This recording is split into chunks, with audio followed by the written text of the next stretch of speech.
Okay, welcome to our study session, and we're starting with Greg Geist of Water Environment Services in the county to tell us all about our wastewater. Thank you, Mayor Beatty and councilors. Again, my name is Greg Geist. I'm the director of Clackamas Water Environment Services. We come here every year to give you an annual report.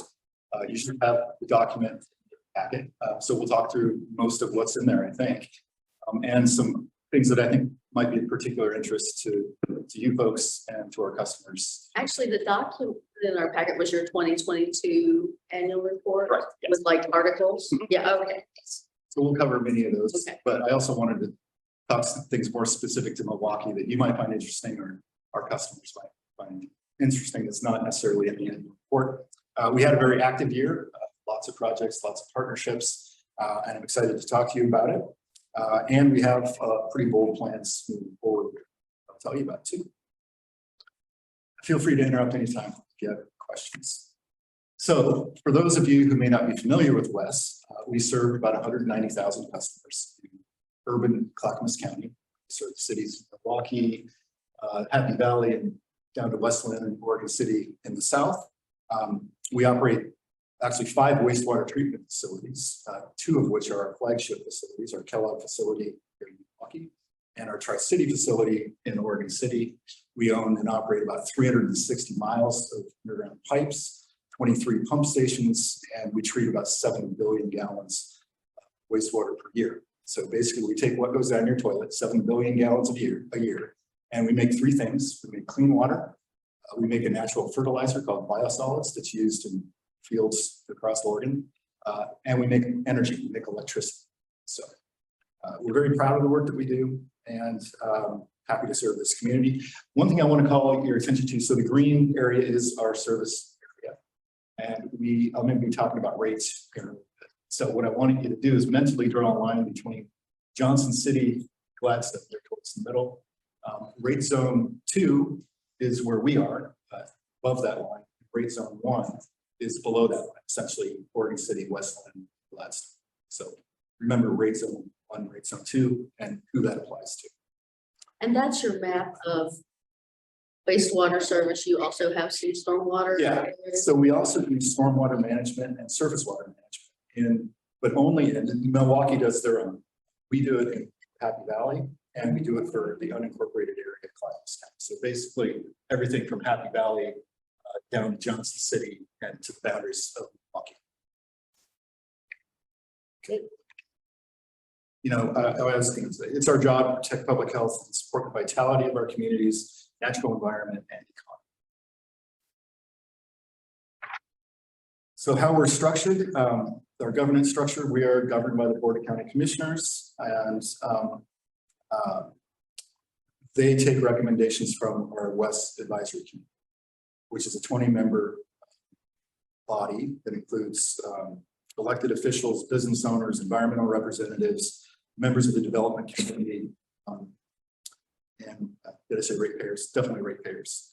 And they have experience in things like wastewater management, watershed health, restoration, economic development, and surface water. And I want to thank Councilor Cascabati for being on our advisory committee and for attending our meeting last week. And we also have a resident of Milwaukie, Tony Fields, who has a strong background in water. So he works for the state division. So that's how we're represented. Next slide. So as you might imagine, our facilities operate 24 hours a day, 7 days a week. We use electricity, we use a lot of chemicals. We have people that do the work. And we essentially operate large industrial facilities. So out of every rate dollar that we get, about 66% actually goes to that day-to-day operation. 25% goes to infrastructure, capital projects that we plan for and build, and then 9% currently goes to debt. And I'm going to talk more when I talk about rates and what's going to be happening in the future. Keep in mind that 9% is currently used for debt payments. Those debt payments, the vast majority of those were incurred in say 2010, 2011, when a large $120 million project was constructed at our Tri-City facility in Oregon City. That facility benefits, flows from essentially Happy Valley. So therefore, the debt associated with that stays with rate zone 2, even though we're essentially one entity. The fair thing to do was, okay, they can pay for that. And eventually we're going to get to a better place, but I'll explain that more. Yeah, so we're essentially committed to keeping rates reasonable and really in line with our peers in the region. And I'll show you something that may look a little counterintuitive. You know, I believe that we need to have reasonable and predictable rate increases over time. If you don't, you get behind, and then you have what we call rate shock, and you have massive spikes in your rates. So Milwaukee's rate history since fiscal year 18-19 to 22-23, rates have averaged 1.8% per year. But that was, as you can see, they've been flat for the last several years. You may want to say, whereas when we look across our entire service area, the average rate increases have been 3.2% over the same time. So you ask yourself, well, if you want reasonable and predictable and consistent rate increases, why are Milwaukee's rates been flat for the last years, or essentially 3 years? And I will explain that. So it all has to do with our long range financial planning and model that is coupled to a 10-year capital improvement. So well, I'll start on top. What we're planning on doing is harmonizing rates in 2031. That means no matter where you're at in our service area, if you receive wholesale treatment, which is what Milwaukie receives, because you guys own and operate your own collection system, we just do the treatment, you would pay one rate. If you receive retail service where we own and operate the collection system, that's another consistent rate across all of the districts. And so we're going to achieve that in 2031. And you can see now our current rates in 2023, and this is for where West does both the wholesale and the retail service, is $52.15. In 2031, that rate is projected to be $60.20. So what does that mean for Milwaukie, and why is Milwaukie staying flat? Well, if you look down in the lower left-hand side, you'll see the wholesale rates. Again, Milwaukee's a wholesale customer. Your current rate is $37.95, rate zone 2. Rate zone 1, their current rate is $26.55. So what's going to happen is over time, you see the yellow, which is the legacy debt service, what formerly CCSD number 1 paid for that facility down in Oregon City, is going away, and it will be gone in 2033. So what we're doing is gradually increasing the rates in rate zone 1 and gradually retiring that debt in rate zone 2, so that we all arrive in 2030-31 at $39. So essentially you can expect flat rate increases until then, unless something unforeseen. Pretty good place to be. And just to show you kind of where we're at relatively, if you look at the fourth column from the right, that is the West rate zone 2 retail. So that's what West customers currently pay today, $52 some odd cents. The current regional average is about $56. And so we're going to be, in 8 years, we're going to be at right around $60, which, given that we are both the fastest growing area and have to accommodate all that growth and the infrastructure associated with it, and we have some of the oldest infrastructure in the state, city and other areas, Gladstone. So we have kind of a double whammy, but we, according to our plans and the projections, we can accommodate it and stay really in a sweet spot relative to our peers. Like I said, in 2031, we're going to be just barely above what the average is today for the region. And you said we're the fastest growing, really? We're faster growing than the west side, all that. Yeah. Hillsborough and Happy Valley. Expansion. Happy Valley is, And Oregon City is poised. According to, we do population projections every few years. Well, it doesn't matter who does it, but we do it. And we haven't seen the growth that they expected out of Oregon City, but they are poised. And Happy Valley has exceeded expectations, because anybody who's driven out there can attest to. Okay, so that's rates. So and a lot of these, the rates are predicated on our capital improvement. We have a massive capital improvement plan. Our 5-year capital improvement plan is $200 million. And I'm going to be talking about some of those projects. And basically this is just a process. I won't go through that, but our financial model helps us prioritize, we adjust, and it's kind of an iterative process. And just so you know, overall, out of that $192 million, or $200 million, about 60% of that is scheduled to be used for growth-related projects. So that's the growth that's happening in Happy Valley. I'll talk about what those are and why they're important for Milwaukie. And 40% is the rehabilitation projects on older infrastructure that needs to happen.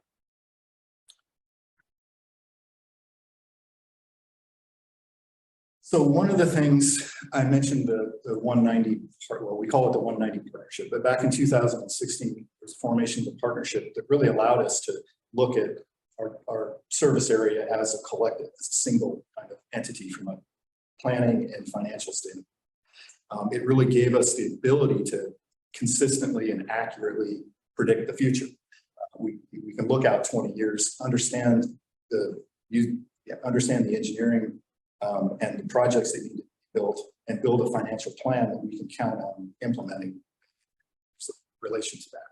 And so that happened in 2016, and we did the two on the right, I'll point out, the sanitary system master plan and what we call the Willamette facilities plan. But that's really a plan that composes both our Tri-City facility and our Kellogg facility and the interconnectedness between the two, so that we have our collection system and our treatment works.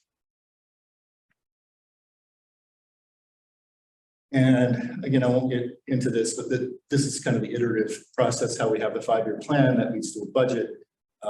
And there's a stakeholder input and approval process to the board. And again, kind of an iterative process. We look far out, but our budget is annual and our rate setting is annual, and our updates to our capital improvement plan are annual.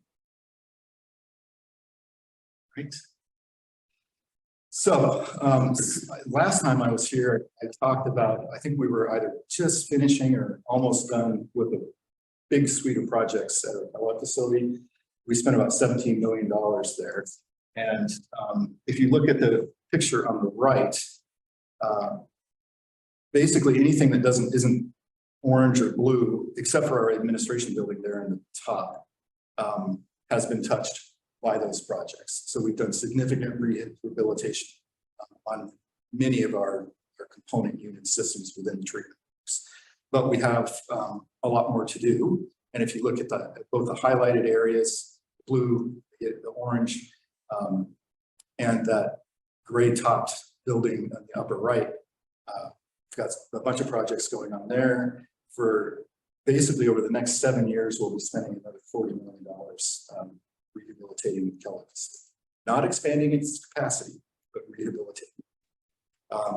I won't go, well, I'll say some improvements in our disinfection process, our clarifier process, solid influent pumps, a whole host of improvements over the next 7 years. In addition to that, we are looking at remodeling our administration building to the tune of right now approximately $3.5 million. Obviously we have at least a conceptual design from an architect, and we are going out for an RFP for an architect in the next few weeks. We're very excited about that. We will be slightly expanding the footprint and modernizing it, adding a community room that could hold up to easily 30 people and open that up to the public. So we're very excited about that.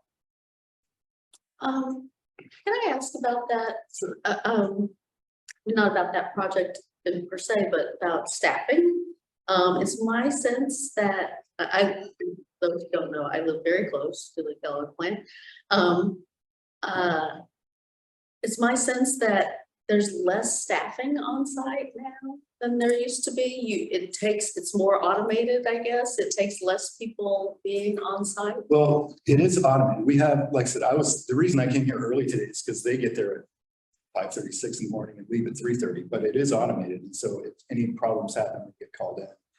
Frankly, because of COVID and workforce, I wouldn't say COVID, workforce, the ramifications of COVID and the workforce, we are short-staffed right now. We've got a person over at our Tri-City facility hiring as fast as we can.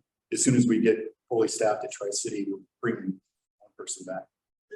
We also made a change, kind of a happy thing that happened during COVID is, we're a vital thing for our community, and we couldn't have COVID take our staff out.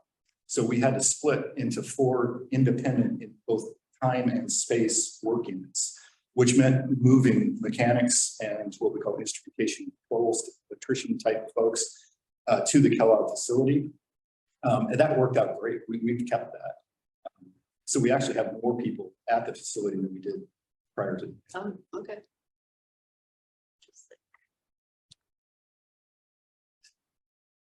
The other thing I wanted to highlight is the new Good Neighbor agreement that we have with Kellogg or Milwaukie. Thank you very much for that. If you look on the left there, you can see the area highlighted in blue is our facility, and the yellow line was the boundary in which the Kellogg Good Neighbor funds could be spent. And if you recall, it's essentially a calculation that results in about $11,000 a month going into an account that Wes kept the books distributed for projects that would happen within that area within the yellow lines. So we have a new agreement that is much cleaner from a financial and accounting standpoint, that we just write the city a check every year. And the city requested that we expand the boundaries and the types of projects that could be done with that money to better reflect communities' needs, values, wants, and the cities. So we really want those projects to be meaningful. And I guess I just pledge that we're going to continue to find ways to engage with our neighbors, both formally and informally, which I'll mention at the end of the presentation. And by the way, for folks that don't know, that Good Neighbor funds can be used for things like pathways, parks, trails, riparian restoration, habitat restoration, education. It's a pretty broad range of things that are in keeping with our mission. We support the community.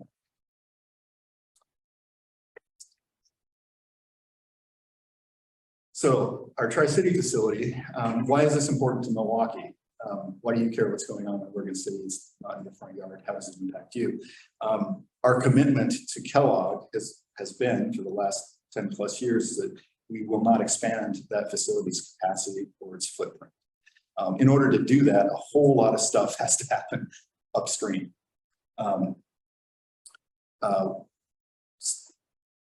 One of the things that we're doing, so all of the growth that's happening upstream and all of the wet weather flows that we get, we have a bunch of projects that are expanding the capacity at Tri-City. What you don't see in the picture is the 15 acres of real estate that we have down to the south.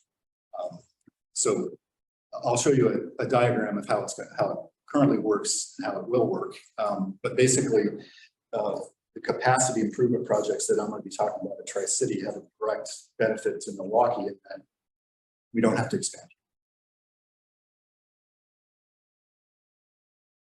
So one of those projects is a new outfall.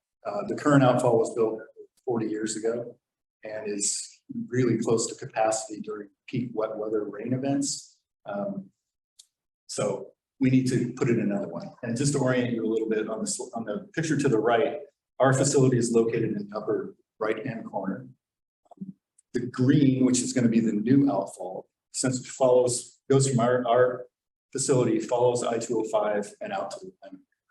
That's going to be a 90 something inch pipe. So over 7.5 feet in diameter. It's massive.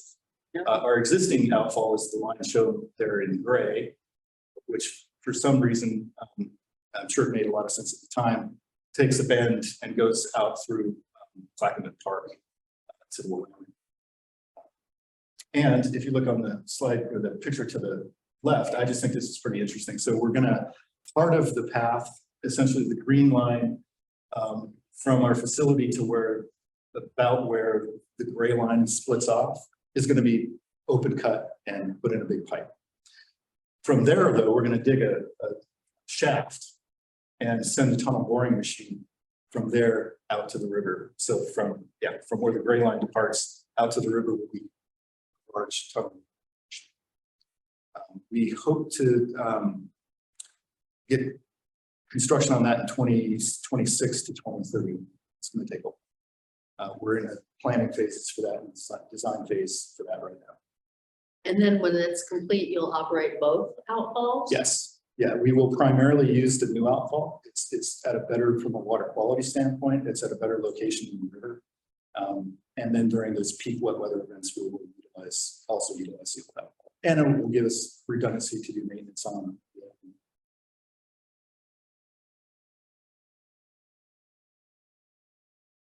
All right, next I wanted to again thank Milwaukie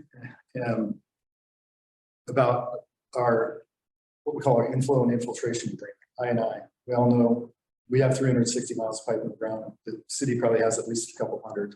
And any pipes in the ground tend to leak. And it doesn't make sense for us to build treatment capacity and use chemicals and use electricity to treat essentially rainwater and groundwater that gets into our sewer pipes.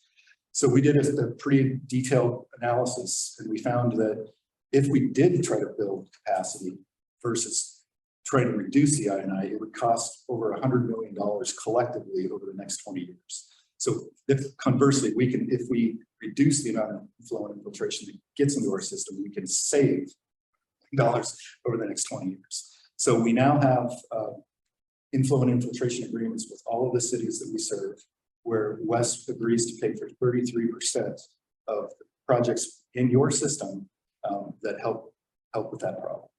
And then so the assets are donated back to the city. We think it's a wise investment, and we think the cities are excited about it too. We're seeing already a lot of action in Milwaukie City, and Gladstone's getting on this. What was the percentage again? 33%. Yeah, I think Peter's got a plan. Peter's got a project lined up for for this, as I understand. So, Right. Again, why does this matter to you? These are projects upstream. You can see I-205. They're off kind of to the left of the cartoon here, and 224, Highway 212. This is a large series of what we call interceptor, and I'll explain what an interceptor is in a minute.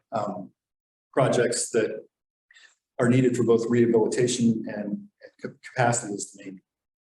All that growth is happening out in Happy Valley and Carver and incorporated Clackamas County. We need to upsize those pipes. And you'll see that on the left-hand side, at the end of the red pipe segment, there's a little black box. And that's what we call our intertie 2 pump station. And that pump station basically peels all that flow that comes towards Milwaukie from Happy Valley and sends it through a pipeline down to the Tri-City facility. So we are expanding that, the collection system above that, and we're expanding the connection from that intertie 2 down to the Oregon City facility. Right now, we can bring about 10 million gallons a day of flows during peak wet weather events from that otherwise would arrive at Kellogg and overwhelm the system, and take that to our Tri-City facility. We're done with this project. We'll be able to take about 30 million gallons per day, which should be good for a good long while. The interceptor projects, that's about 5 miles of pipe, and we're going to start that in we should start construction in 2026. so it's not building a new intertie, it's grading the pipe on the existing. So the existing intertie was designed to be expanded.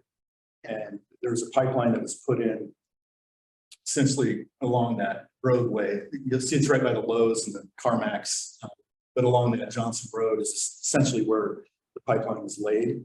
And there was a second pipeline laid in a good portion of that right of way in anticipation of future needs. And the pump station itself was sized so that we can add more capacity. So, and again, that protects Kellogg and accommodates the growth that we're seeing now. So the pipe's in the ground already. About a shocking amount is about 2/3 of it was put in back in 2001. Yeah, that's what I'm told. There's a lot of intersections and there were some sensitive areas. It's like, well, if we're going to be in here, we might as well do it now. And thankfully it's paid for. So it'll make this expansion less expensive. And just as far as what an interceptor is, so basically you have service laterals, private laterals that come from your house or business. There's typically 4 to 6 inches in diameter. Those go to mains that are out in the street of various sizes, and then those go to their interceptors. Interceptors can be 36 inches in diameter. So it's the big pipes that ultimately get the wastewater to our treatment facility. Always want to talk about Three Creeks. We talked about it last year. This is a 80-acre natural area that borders Clackamas Community College Harmony campus. We have a project there that will, our goal is to improve water quality, reduce flooding, and reconnect the floodplain. And we're actively working on that. I also wanted to mention, and I just came to find this out, that it was pretty heavily used during the pandemic by an organization called Trappers Earth Camp. And they did urban forestry projects and animal tracking. According to them, we kind of saved their program during the pandemic. So it's just a wonderful location. And we really hope to work with the community and find partners to at least do passive access. And maybe if we can find someone like a Metro or CPRD that has some money that can be spent on more park-like amenities, we'd sure like to see that happen in the future. We've applied for 3 federal grants so far. We got turned down at least 2 of them. I'm not optimistic about the 3rd, and a Metro grant that I'm pretty optimistic about. And then we're in early discussions on the permitting for the project with the various regulatory agencies. And we've done some geotechnical work on bridges that are existing on the site. But much more to come on that. So it's going to be our flagship surface water project. Former project I probably mentioned in years past was our Carly Creek facility, which is around 15 acres. So this is definitely a step up. I do know the LARPing community that as well. What community? LARPing, live action role play. Oh yeah. They were over there. Yeah, I've seen them down there. Oh cool. Quite a few times. You know, my son, I had the same question. My 13-year-old son, of course, with that, but he told me once and I forgot. Okay,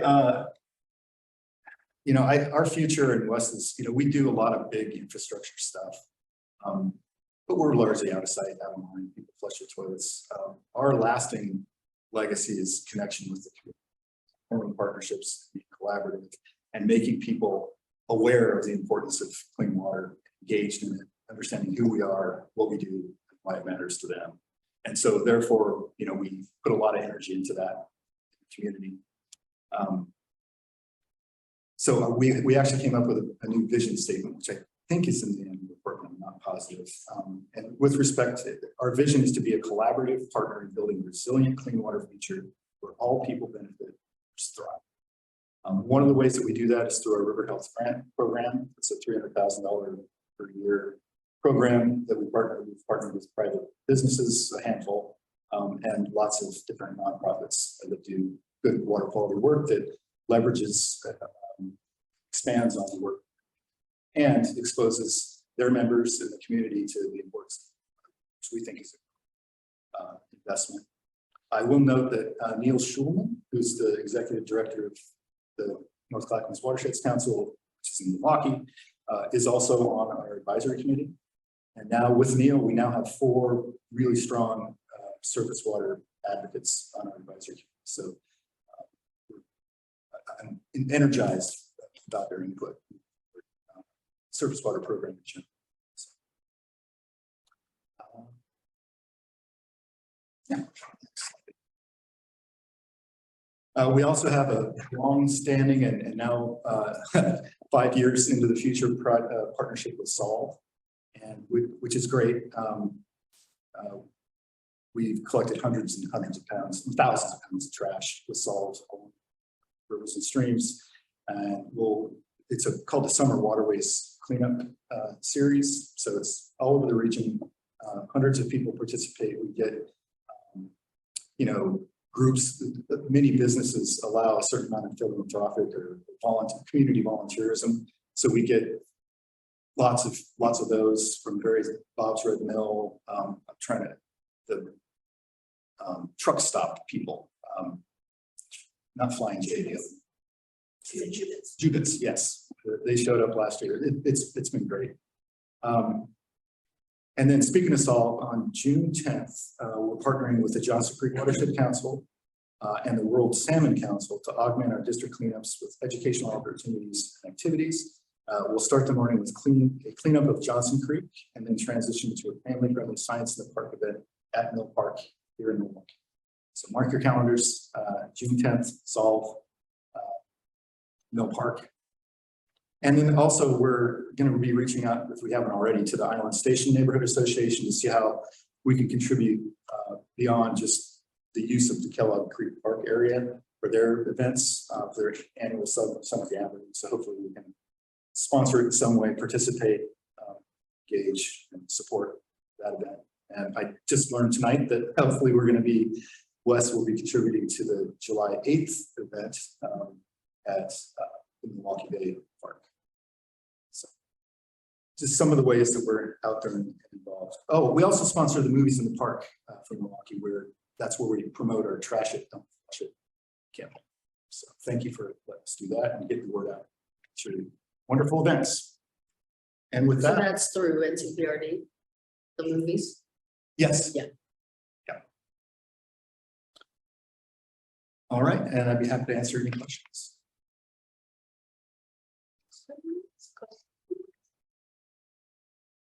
I did pretty good on time. Well, I have heard a lot of it before, but I thought some of the people who hadn't might have questions Anything you always wanted to ask? about your. Well, again, thank you for being here. We're committed to serving your community, being good partners and being collaborators and answering any questions. I do have a question. Great. Those interties that take stuff from, sort of I-205 and east down, are they used year round? Are they really only needed in summer? I mean, in winter, is most of that coming to Milwaukie in summer? They're only needed, but we use them year round because they need to be used. You don't want to leave sewage in a pipe for extended periods of time. It causes corrosion and all kinds of things. And where they go, the treatment facility, we like to keep a steady flow of about 1 million gallons a day, 1 to 2 million gallons a day during the summer. And then we can ramp that up to 10 million gallons when we have, but it just keeps the system running smoothly. So what is the life expectancy of a sewer pipe? They can last up to 100 years. And what are they made of? Ductile iron, Ductile iron? yes. For the most part, I mean, we still use concrete, and our outfall will be concrete. But for like what we call a force main, where there's pressure, like what goes from that Interside 2 down toward Oregon City campus, that's all ductile iron. And it can last 100 years too. Thank you.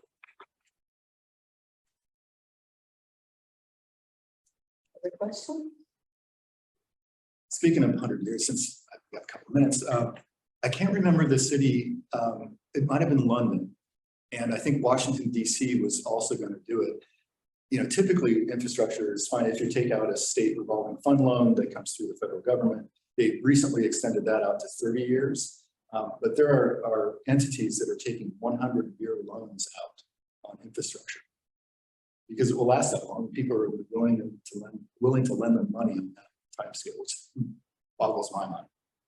Well, and although it's built of ductile iron now, I mean, I don't know when that came into place, but we know that the one last area in Milwaukee that's clay pipes, right? As I understand it. Oh, we We've placed a lot of clay pipes the last 6 or 7 years, but we still have one area that's all clay pipes. It wouldn't surprise me if we might find some too. It's certainly some in Oregon City, but most of our stuff went in the 60s, 70s, and so we got into the concrete. Does concrete have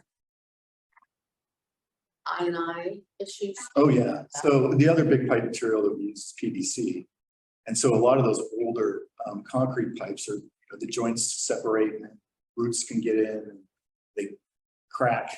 And so we have a pretty, we spend well over $1 million a year in what we call slip lining, which I'm sure they do in Milwaukee as well, where we send essentially kind of an envelope through the pipe, cure it in place, and it essentially becomes a PVC pipe. Seals it up, makes it last another 60, 70 years.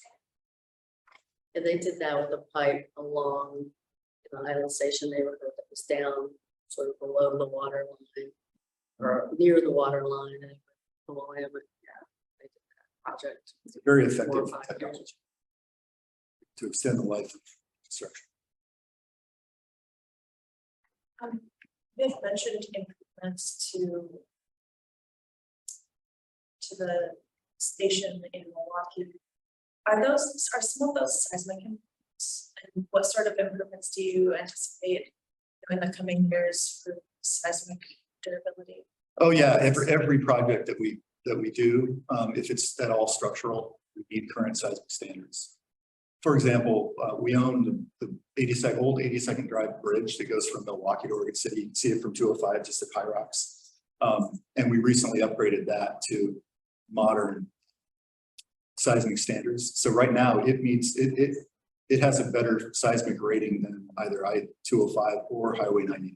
So in the event of a large earthquake, that could very well be the only crossing of the Clackamas until Carver, because there's a new bridge at Carver. Is our facility built on liquefaction? So we just built a big project, a big digester, 1.4 million gallon tank. And we do geotechnical work and found that at that particular location, it wasn't necessarily liquefaction, but it's right along the Clackamas River. And so there was some, based on the underlying geology, there was a tendency for that to slide towards the river in a large event. So we had to design for it. And it's deep and anchored to the bedrock. But yeah, it's certainly part of the analysis that we do put in infrastructure.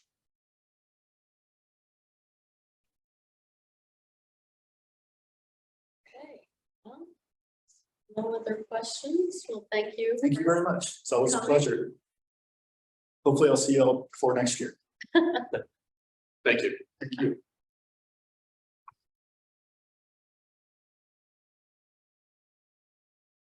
Second thing on our agenda is the downtown parking study. Community development. I'll sit here and Rick on that side. Thank you. So you can drive.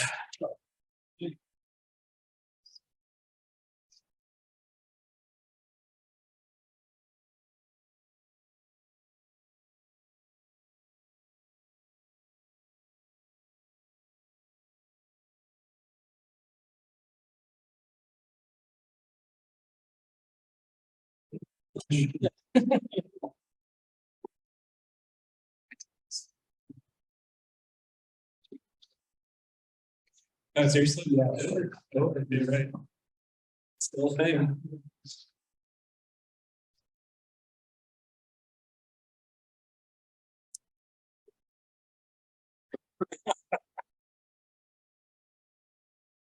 It's a small metro. It's smaller every day.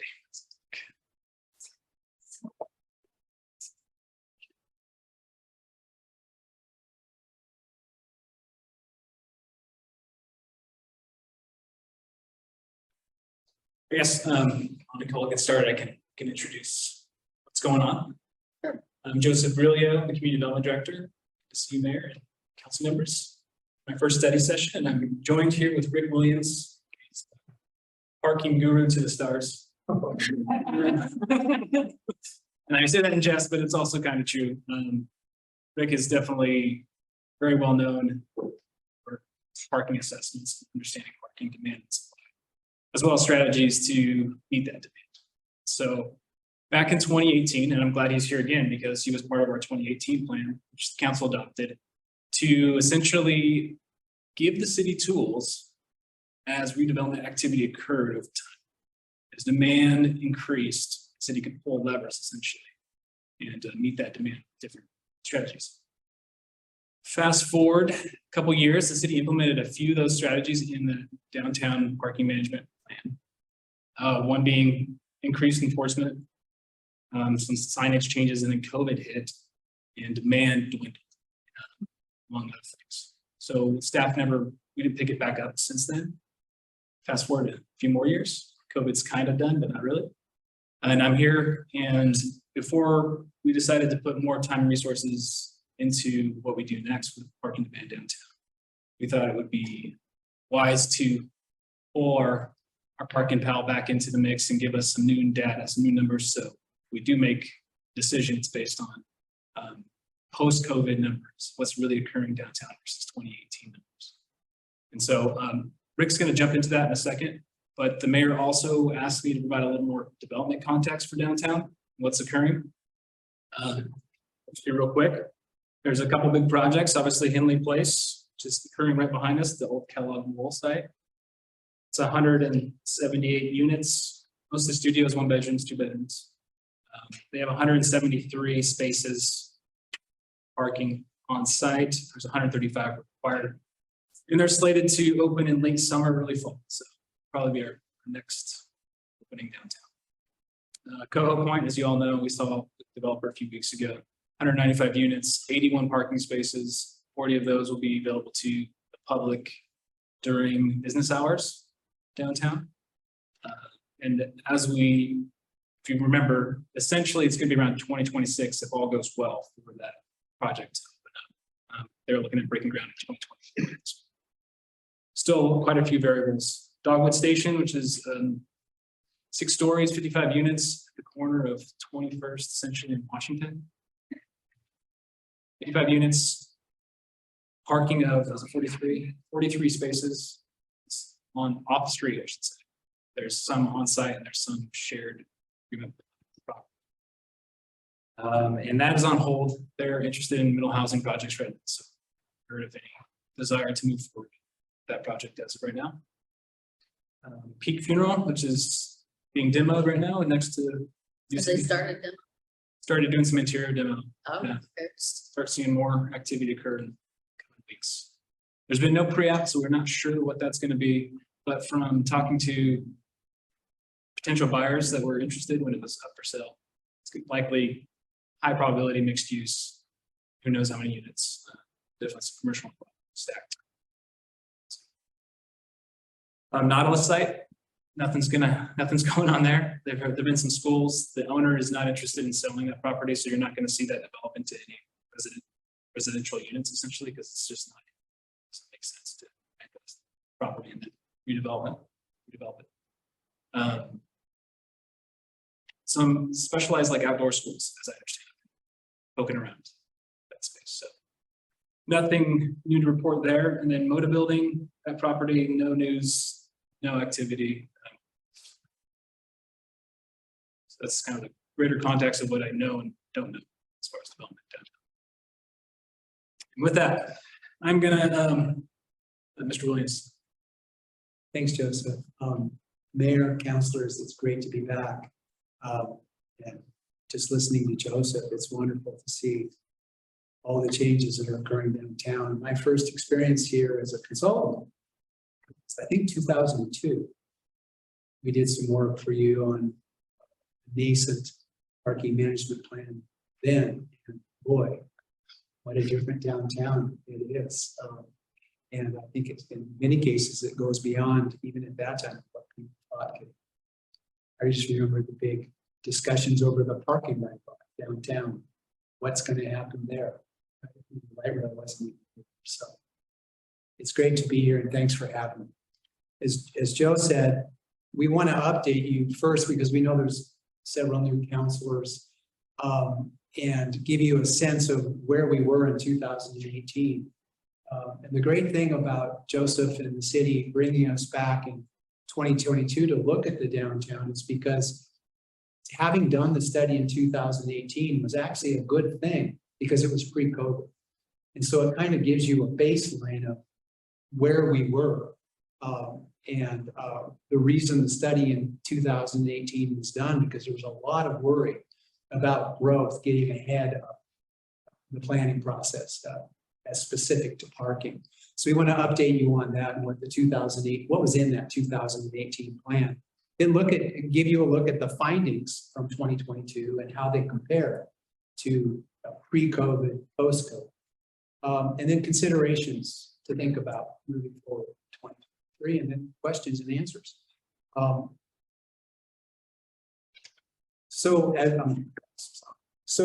As you can see from this slide, the study boundary hasn't changed between 2018 and 2022. It's the black boundary that you can see around the downtown. Not a lot of change within the supply. There's approximately 600 on-street spaces both years and approximately 2,000 off-street stalls both years. And in 2022, we could account for some of the development sites. I think there's 4 surface lots that were in place in 2018 and not there. So that created some changes in the supply, but not much. And then there was some reconfigurations on street, drop-off zone for the school that made some changes within the supply on street. So in 2018, it had been a while since we'd been here.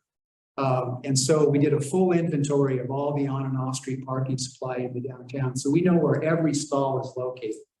On street, what type of a stall it is on street within that boundary. And we know where every surface lot or parking garage is in the downtown by the number of stalls, by the location, and by the ownership. And all of that is in that 2018 report and updated in the 2022 report. What we found, you'll notice real quickly to the left, there's a little graphic.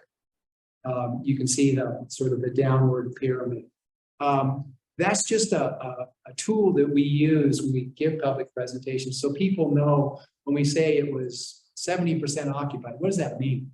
Or if it's 50% occupied, or if it's 85%, like what does that mean? 85% as red means it's constrained, that it's really difficult to use that parking, whether it's a single lot, a single block face, or an entire supply. And then down to the lower level, green means there's generally a lot of parking. So I noticed in your attached appendix of different locations, the red blanks, there were a handful of them that were actually over 100%. Yes. What does that mean? Oh, that's a great question, Mayor. What that means is people are parking illegally. We generally go with striped stalls on street where we have a measure standard stall of about 23 feet if they're not striped. And then in a lot, striped stalls, that indicates your actual desired supply. And at times it gets so full that people will park in aisles, they'll double park, or they'll be parked in a no parking stall. So if they're on street, they might be parked in front of a fire hydrant. So we count every stall and then we count every park. So if it's over 100%, it just means that someone's parking. Great question. So in 2018, where we left it at that time was on street parking demand within the entire downtown system. And we'll show you some heat maps of individual block faces. But if we just took those 600 on-street stalls and counted all the cars, and we did every hour on the hour for 10 hours. And we took license plate numbers so we could follow the cars. You hit a 58% peak occupancy. So within the context of our little graphic, downtown was yellow. So moderate, you had some locations with some constraints. You had moderate demand, but you had room to absorb. And the same was true for the off-street system. In fact, that was in 2018 where we saw opportunity because the overall use of the off-street supply, which is mostly in private ownership, was low. It was generally as a combined system of, like I said, about 2,000 parking stalls. It was never more than 50% occupied. So the peak hour was 50%, and then every other hour was lower than 50%. And that was, but in 2018, we didn't do a Saturday study. So jumping to 2000, and so we took all of that data and created what you have seen now as the 2018 Parking Strategies Final Report. Talk a little bit about that in a second, what's in them. And then in 2022, we came back, we refreshed the inventory, we noted where the changes occurred with each individual stall in each lot. And then we did a similar data collection and analysis, same hours, so we could be apples to apples, 10 hours, and we did both on and off street. We'll have a comparative for you to look at. But we did do an added Saturday data collection. Because we'd never done it, Joseph and I talked about it, and it just seemed a really good thing to do because of the abundance now of residential here, farmers markets, and just to see the difference between a typical weekday, which we did in 2018 and 2022. So what happens on a Saturday? So we added that. So as I go back to 2018, all of that data in 2018 was incorporated into a strategy document. We used all those findings to say what we thought at that time was appropriate to begin implementing in the downtown, to manage access for the existing supply, make it more efficient, and then to anticipate growth. And the 2018 document also has some demand forecasts so that we could see, knowing what was happening at that time, what might happen. We provided 28 recommendations. They're in 8 element areas, and I'll show you those element areas. We provided all the strategies in near, mid, and long-term plans so that we gave you a checklist. So if you could get a committee were to say, where do we start? We just give them our checklist and they say, number 1 on the agenda is do this, number 2, number 3, because there was sort of an iterative process. Start at the top, check these strategies off, and if you do strategies 1 through 5, you're set for the midterm. Set yourself up well to be able to implement strategies appropriately based on demand in the midterm. And where we could, we provided costs of what some of these programs and strategies would cost the city to implement. As you saw in your staff report, then literally as soon as we were finishing this study, we hit the brakes. COVID happened, everything got shut down. And so not a lot of the plan really was able to be implemented, and I think appropriately so. Like there was confusion, there was what's going to happen next. And you could just visibly see, I'm sure you remember, you could visibly see a drop in activity. So that's where we left it. Basically, on January 2019, we just shut this down. This gives you an idea of the phasing and of how we place those 28 recommended strategies. I'll just point some out. There was some policy and code work. You can see here there's 7 element areas of parking management. Parking management is not just parking on the street, it's your policy and code. It's the management of the system. There's off-street systems and on-street systems. There's outreach and awareness and communication to users. Enhancing what's the role of your parking system with alternative modes, particularly because you have a light rail system. And then you can see way out there, 3 years plus, back in 2018, we thought, well, now there's going to be a need to provide new capacity. Garages may need to be built, surface lots are going away. And how can we better leverage the light rail system more so than we were using, leveraging it in 2018, continuing strides, so to speak, in alternative modes. And all through that, you can see there at the bottom, protect neighborhoods. We felt that the projected growth that was going to occur in 2018 would probably be 2 or 3 years into it might start to see constraints bubble out, spill over into the neighborhoods. So the plan calls for a process beginning in year 2 to clarify city policies regarding residential programs and residential parking areas, and be ready to respond to the neighborhoods should that the overspill start to happen and they begin to have access constraints on the neighborhoods. The residents and their guests are the priorities, and we want to make sure that employees are not part in neighborhoods. So that's sort of how it all breaks out. And you know, in the early going, it really was clarifying policy and code, forming an advisory committee, beginning to do more routine data collection, educating an advisory committee about the findings of the 2018, sort of put them in a sounding board role for the council for some of these strategies as they were implemented. But it really wasn't until year 2 at that time that we saw that now let's go, do we need to change time limits in some areas in the street? We need to do more outreach on all of those empty private off-street lots to see, is anybody willing to partner with us to move demand into those lots? And so as you can see, that all began pretty well and then stopped. But those are the 28 categories, 28 strategies within the 7, actually 8 if you count the neighborhood, 8 elements of parking. We wanted to be focused on the elements so people know. Today we're talking about on-street parking. Today we're talking about outreach and awareness. Today we're talking about data collection. So those elements we felt were helpful. So now jumping forward to 2022, we went out and collected data. Again, it was an apples to apples comparison. And as you can see, there was a decline weekdays in occupancy and demand in the downtown, not unexpectedly due to COVID.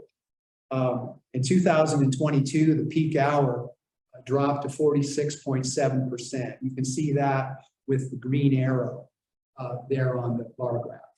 Green arrow being 2022 weekday, compared to the 58% that it was. Is that right? I'm sorry, 2022 is the blue arrow. I apologize, is the blue arrow. And you can see the blue arrow is at 3 p.m. was the peak at 48.8. But that's contrasted to the 58%. So about a 12% drop, a 10% drop in volume. Unfortunately, occupancy was down in every hour of the 10 hours we surveyed, as you can see from the chart. Between the blue 2022, green 2018, 2018 was performing much better, not to be unexpected. And then I think in a positive manner, although we don't know what Saturdays were doing in 2018, based on this data, Saturday actually outperformed your weekday. And that's good news, because usually some portion of the weekday data, there's still some employees parking on the street. So there's more employees in downtown on a weekday than there are on a weekend.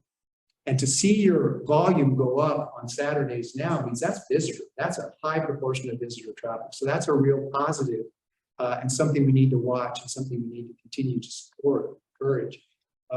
You're one of the few cities we're working with now in this sort of same format of pre-COVID, post-COVID, and looking at Saturdays, where the Saturday data is outperforming the weekday.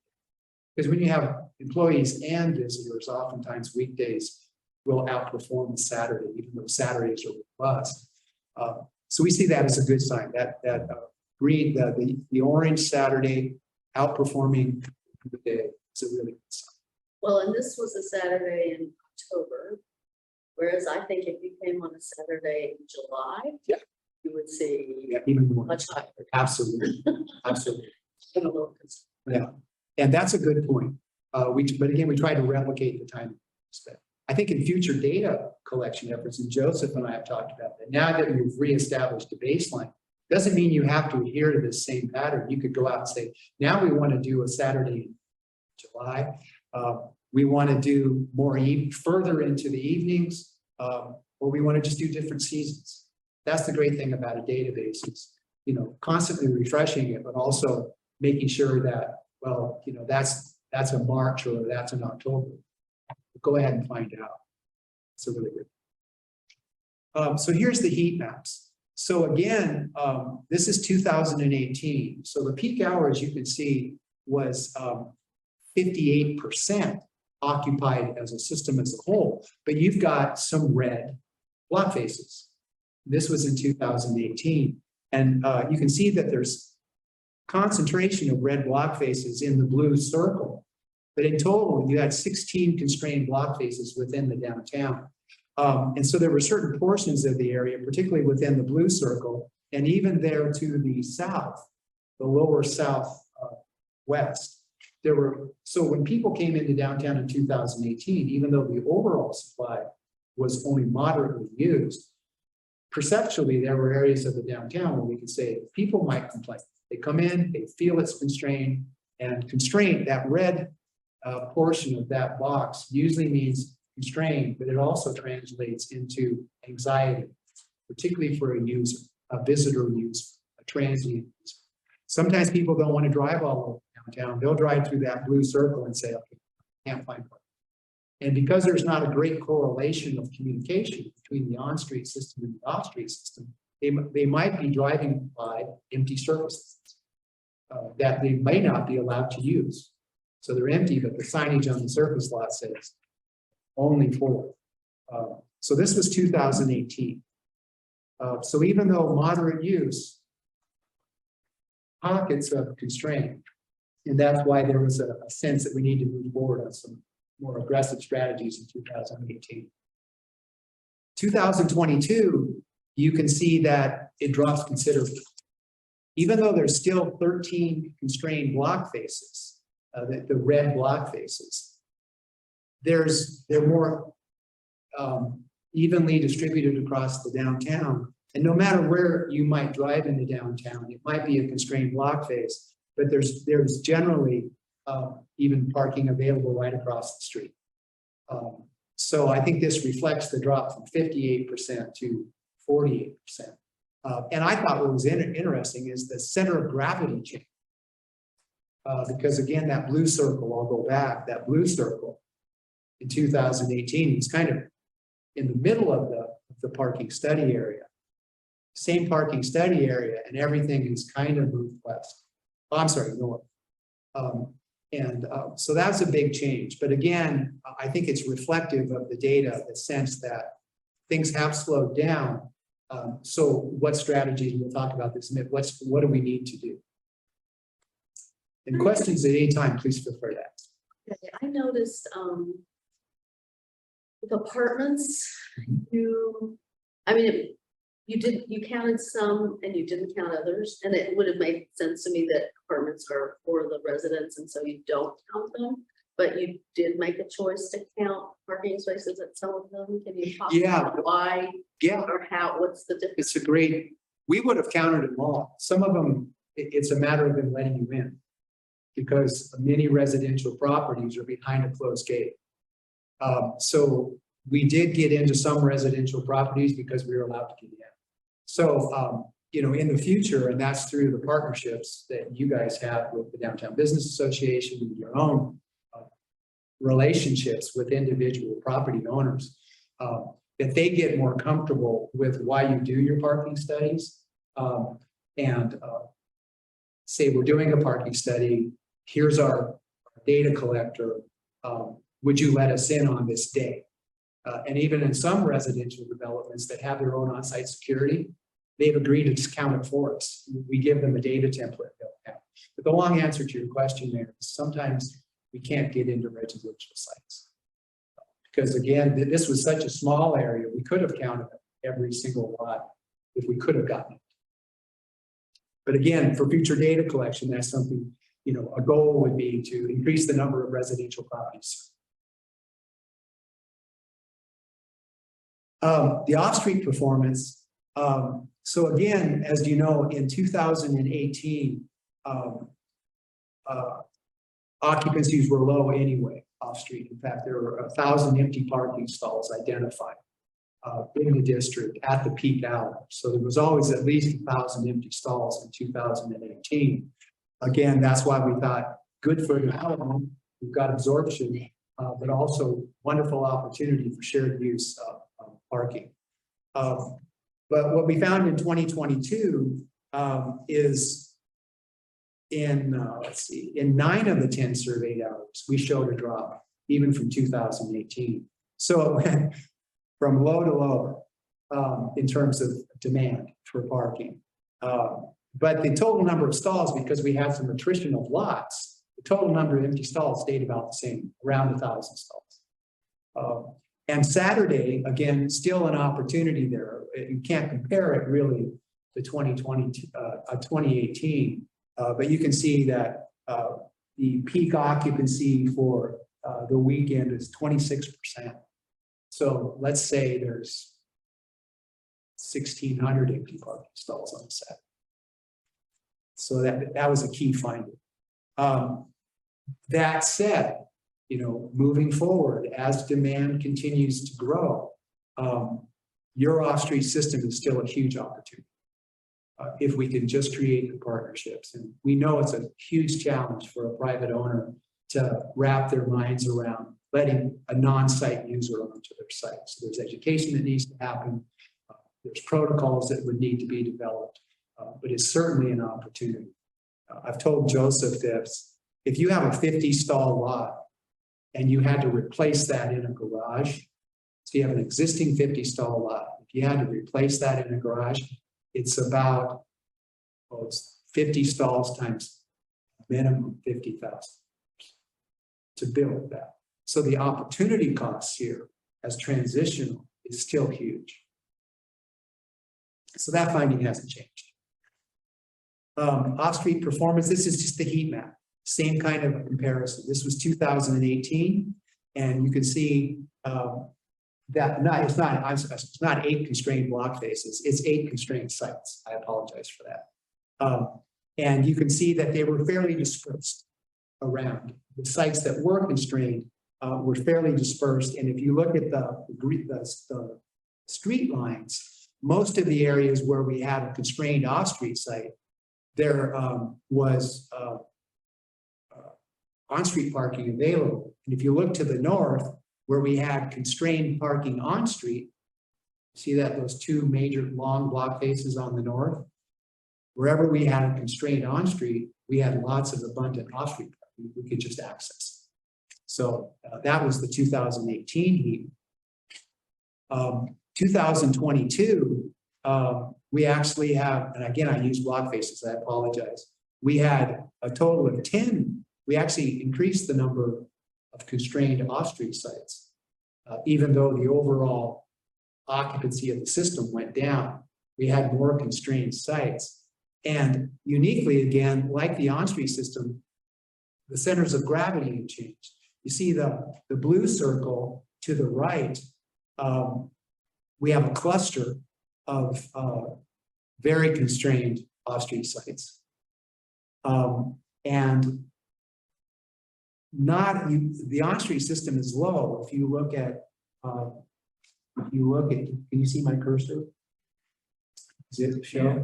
I think they can. Okay, I'm sorry, I can't see my glasses. On this street here, so you have this cluster in the blue, but there's Washington Street is fairly underutilized on street. But it's an interesting to have a lower overall system occupancy, to see these clusters have changed, the constrained off-street lots. Still lots of parking off-street. And then again to the north, there is that relationship. The north remains constrained on-street, but that cluster of very underutilized off-street lots is still there. Yeah, I mean, those are all private. lots. Yeah, again, challenge, real challenge. The problems. Yeah. With there's no shared parking type arrangements, but Yeah. the other cluster is around the high school, right? And I guess the high school did eliminate some parking with the build of the new high school and I don't know, maybe they didn't eliminate. Are you talking about, it would be lot 77? They eliminated tennis courts. I thought they Yeah. maybe eliminated some Yeah. parking, so that may be why there's parking around. Yeah. They eliminated some on that Yeah. other side off of Willard. Yeah. And that may be why you're seeing more there. So I think the biggest changes between the 2 years is not so much the occupancies within the combined system, but where constraints are happening is completely different between the 2 years. Where it used to be kind of in the center, it's now moved particularly for the off-street system, it's now moved into that blue circle. Is that something that you've see often? No, I think excuse me, Counselor, I do believe it is not something we've seen. Usually we see similar patterns. So if the whole downtown's coming up, so from the previous year, you had red clusters, fewer, and then as growth comes up, it's just that those same cluster spots tend to grow and kind of expand out. Really, we haven't seen often where the whole center of gravity changes, which may reflect the new development. A lot of this just could be, the development that's occurred in the downtown through COVID and to now is changing the center of downtown. The library wasn't here in 2018. Coho wasn't here. So it could just be that's how your development patterns have changed. Your question is a good one, and the answer is no. That's why I wanted to bring it up. And see if it meets your reality as well. I'm surprised that the street parking on Washington isn't fuller, because it always seems to me like it's pretty full there between the high school and the Catholic school. But what is interesting there about Washington is it's green, but in 2018, the off-street laws weren't red. So again, hypothetically, some of that demand that was clustering there on street has found its way into the off-street facilities for some reason, whether call them organic shared use agreements, where property owners said, oh, well, maybe I can do this, and I wasn't doing that in 2018. That's just speculative now. If we would have implemented the plan, that would have been discussion at that parking advisory committee. We'll take our data and go talk to folks, and then we could explain this difference between 2018 and 2022, less speculative. Counselor, did you? About your methodology when it comes to assessing capacity, do you take into account the use of adjacent buildings to lots and access points? Yeah, we do, particularly, well, yes and no. When we go out there, all we do is, we count the number of stalls on a lot, and we go back on a survey day and we count the parked cars. Then as we iterate that into an implemented plan, and we see constrained lots, then we go down and have a bigger discussion about the relationship of that lot to buildings, the relationship of that lot to accessible sidewalks, and to see if there's changes on the lot that could occur, or whether we can push some of that constraint into another lot. But the long answer is not really. That's more of once we get the data and go down and now we know where the constraints are, let's go talk to folks. Things like that would become really important. Even things like lighting, signage. Even on lots that we see that are never used, we go down and look at the signage, the lighting, landscaping, quality of the surface area to see if it's even an appealing lot. Why is it not being used? But at this level, it's really more cursory. Okay. And with that, considerations. Well, one, you can see where the clusters are, and you still have some areas that have constraint. Overall, you've seen a notable drop, 10 percentage points, really, in demand, but not to be unexpected. I mean, we're working with other cities where the drop is even. But what that does is it gives you time for strategic management of your parking. You have a really good plan with 28 elements. All of them are still relevant. But you're not as under the gun as you felt that you were in 2018. So there's time. And the 2018 plan is a good plan, and as your consultant, I wouldn't say hire me to rewrite it, because you don't need to. It's still a really good plan. There's ample surplus space.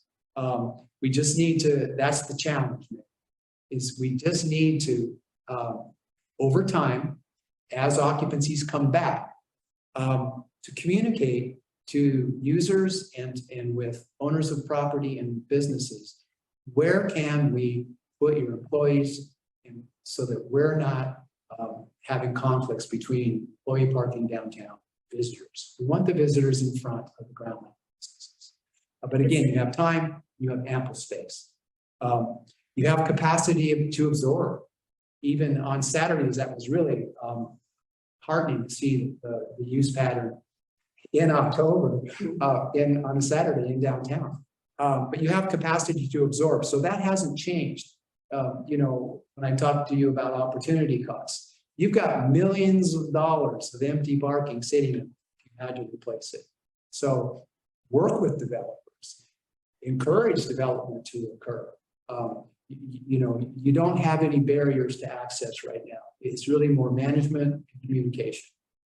And at some such time as constraints occur, the challenge, and I think you've even experienced it with some of the permits that have development applications that come forward. Parking is a real challenge in these sites because they can't afford it, because there's really not a market monetarily for parking in Milwaukie. So if someone's building a site with residence or office or mixed use commercial, there's no parking revenue. And so you need to get to some constraint points so you can create a market. And that'll help developers, and that'll also help you to consolidate parking in the future into structures. And then use and leverage, like the plan says, your alternative mode system to take trips out of the equation, but you don't lose the trips. But we need to get car trips out of the equation at a higher rate as constraints occur. So that they're coming in, they're still coming, but they're not coming by car. You have time. And then the potential to capture new land uses on underutilized sites. I just wanted to reemphasize that. You've got lots of vacant land out there, so hopefully there's a lot of people that want to, and I think there are a lot of developers who want to come to Milwaukie. And of course, that's something that the private sector is going to drive because it's their sites, their properties. It's notable that Joe said there's one property owner that really doesn't want to sell their site. So these surface lots are real opportunities, but that's a partnership between you and the private sector. So the potential, you have little risk right now in the short to midterm that I think, little risk that there's going to be constraints that we thought we were going to have in 2018. I've worked with some economic firms here in the region, and they think the ramp up to normal, so where we were in 2018 could be 3 to 5 years. And that's if the economy continues to move the way it's moving. And we still have this elephant in the room above us of remote work. In some cases, what we're seeing is 30 to 40% of the labor force may not come back. But I think it's still early to make that call, but that's what the data is showing. That gets me to a question that I had, which was, you didn't really survey any businesses for their shared parking or anything like that. No. What we wanted to do, and again, great question, Mayor. What we wanted to do in 2018 was to create the data so that we could prove to them we wouldn't be risking their sites by bringing non-site users to the site. So we weren't having discussions with owners of property because sometimes if you go in without data, you sit down and say, hey, you want to do a shared use agreement? First thing they're going to say is my lot's full. And so part of using these data collection studies is a way to begin a conversation with the property owner. And then in other cities we've worked with, if we do it on a routine basis every 2 or 3 years, collecting data, if they don't believe us the first year and we take the same findings back the second year or the third year or the fourth year, it's like the snowball begins to roll down. But that's why we didn't have those discussions, is we wanted the data. Well, and I don't know, I mean, it was always my understanding, and I'm sure it was an incomplete understanding, but that there were two places that were renting parking to employees of other than the city Right. rental, which I do want to talk about a little bit, but there were two places. One was the bowling alley, which is now under construction, and one was Moda across the highway. And I just was curious if, maybe nobody's needing parking for excess employees anymore because so many are working from home or whatever, but I just wondered if we thought there were exchanges like that. Well, what we found is there are, I think Joseph mentioned one or two, there are what we call organic shared use agreements that are happening that we don't even know about, or we find out about. This building owner creates a relationship with the building owner across the street and says, okay, I'll give you 5 stalls. We call that organic. Moving forward, those are the people we want to put into our partnership. Because as we do outreach with data then to lots that have excess parking and may be reluctant, we can educate them as much as we can to bring in someone like that, these two property owners or two users who came together in an organic relationship. That's part of that snowball. And again, in the plan would be the work that we talked about with an advisory committee, et cetera. But making note of those and recording those is extremely important. So back to, I hope I don't ruin your name, Councilor Stavin. Thank you. But the point you made about, noting lots, in the future data collection efforts, we would try to note it's a surface lot, it has 50 stalls, it's a retail lot, it has shared use agreements. That's just that information. So I think those existing organic shared use agreements are really necessary because we can use them. Peer-to-peer is better than city to owner or consultant to owner. No matter how much data we have, however much we try, it's better to put peers in the room together. And then the city supports the effort with data and says, we just want you to make it happen. I have a question that's sort of related to that second bullet there that says ample surplus space to which users can be directed getting the right car to the right space at the right time, I would add. That's a great one. Yeah, and I will tell you, the very first time I saw the Portland airport, the green lights and the red lights, it was like a revelation to me. Like, why isn't this everywhere? Yeah, it's good. And so, I don't know, this is a pie in the sky question. Is there anything innovative out there to get people to the right space at the right time? Absolutely. Even on surface lots. It takes a little money though. There's very simple counter systems. So if you had a lot, and they could even just turn it on weekends. And you have, this goes to your point about where are the access points. Ideally, you'd have a surface lot that has an entry and an exit. And you just put a little island, concrete island down the middle. You put what are called loop detectors in those lanes. And as a car comes in, it counts the car as in. And when the car goes out, it counts the car as out. And you hook it up, you see them downtown on garages, you put downtown Portland. You hook it up to a sign.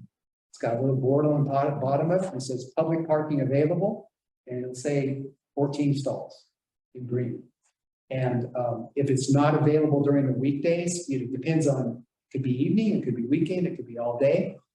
Then if it's not a part of the shared use agreement during a part of the day, it just says authorized use only, permits only.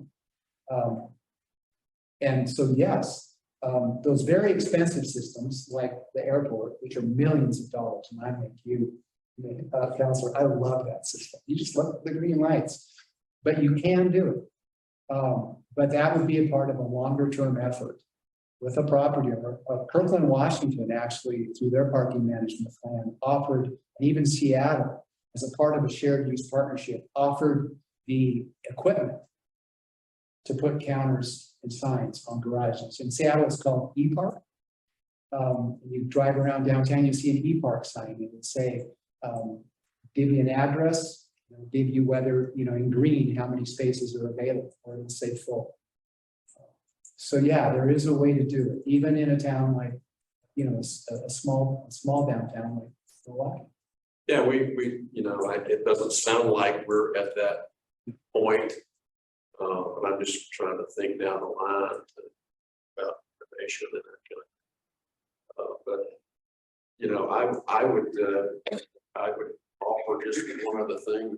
You mentioned Washington, is that I think that Washington frequently has this impression being really congested, and it is typically there's like 3 schools there that are kind of emptied in, drop off and pick up and like that. Yeah, but Washington is generally pretty clear and open for parking spaces. Yeah. You know, outside of that, those times and that kind of thing. But Well, you know, I was gonna ask you, because you're the one of us who lives closest to downtown, have you seen more parking in the neighborhood streets? Have you really seen? I think that you're talking about the on-street parking. I think maybe a little less. And I will tell you that we're near a bus line. And so a lot of people would park on our streets and get on the bus, and I don't see nearly as much.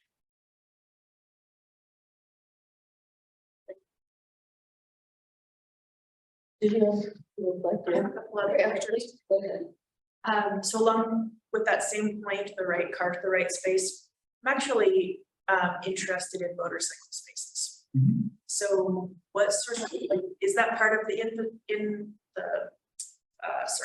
is that part of the study, the inventory that you do? Do you mark out how many motorcycle spaces are available? Yeah, particularly if there's available on street, you see them in the inventory. In the off-street lots, not so much.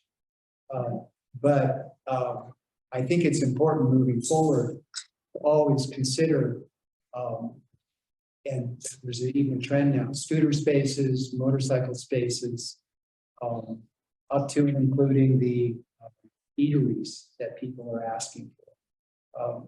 We just did a complete re-inventory of downtown Portland and had to account for every eatery. Oh, because the parking. the yeah, parking. that people are eating, you know, what were parking spaces, because in some parts of Northwest Portland, the occupancies went up. Not enough to create a problem, but it wasn't necessarily a growth in demand. It was because we had, you know, the city had removed a number of stalls. So over time, we want to account for all of that and even count their demand. We did a study in Oregon City where we accounted for every visible bike rack. So we counted that as inventory, and then during our surveys, we actually counted the parked bikes. So I love your question. It's just growing that inventory, knowing what we want to account for, and then even planning for where we might put them. I think Hood River's done a great job of finding places on street for motorcycle spaces. So as they were out striping the on-street system, they had a lot of motorcycles. You have to one say, do we have a lot of motorcycles or not? But Hood River did, and so they accommodated them on street. And then when we go there, we count the motorcycles as a separate category.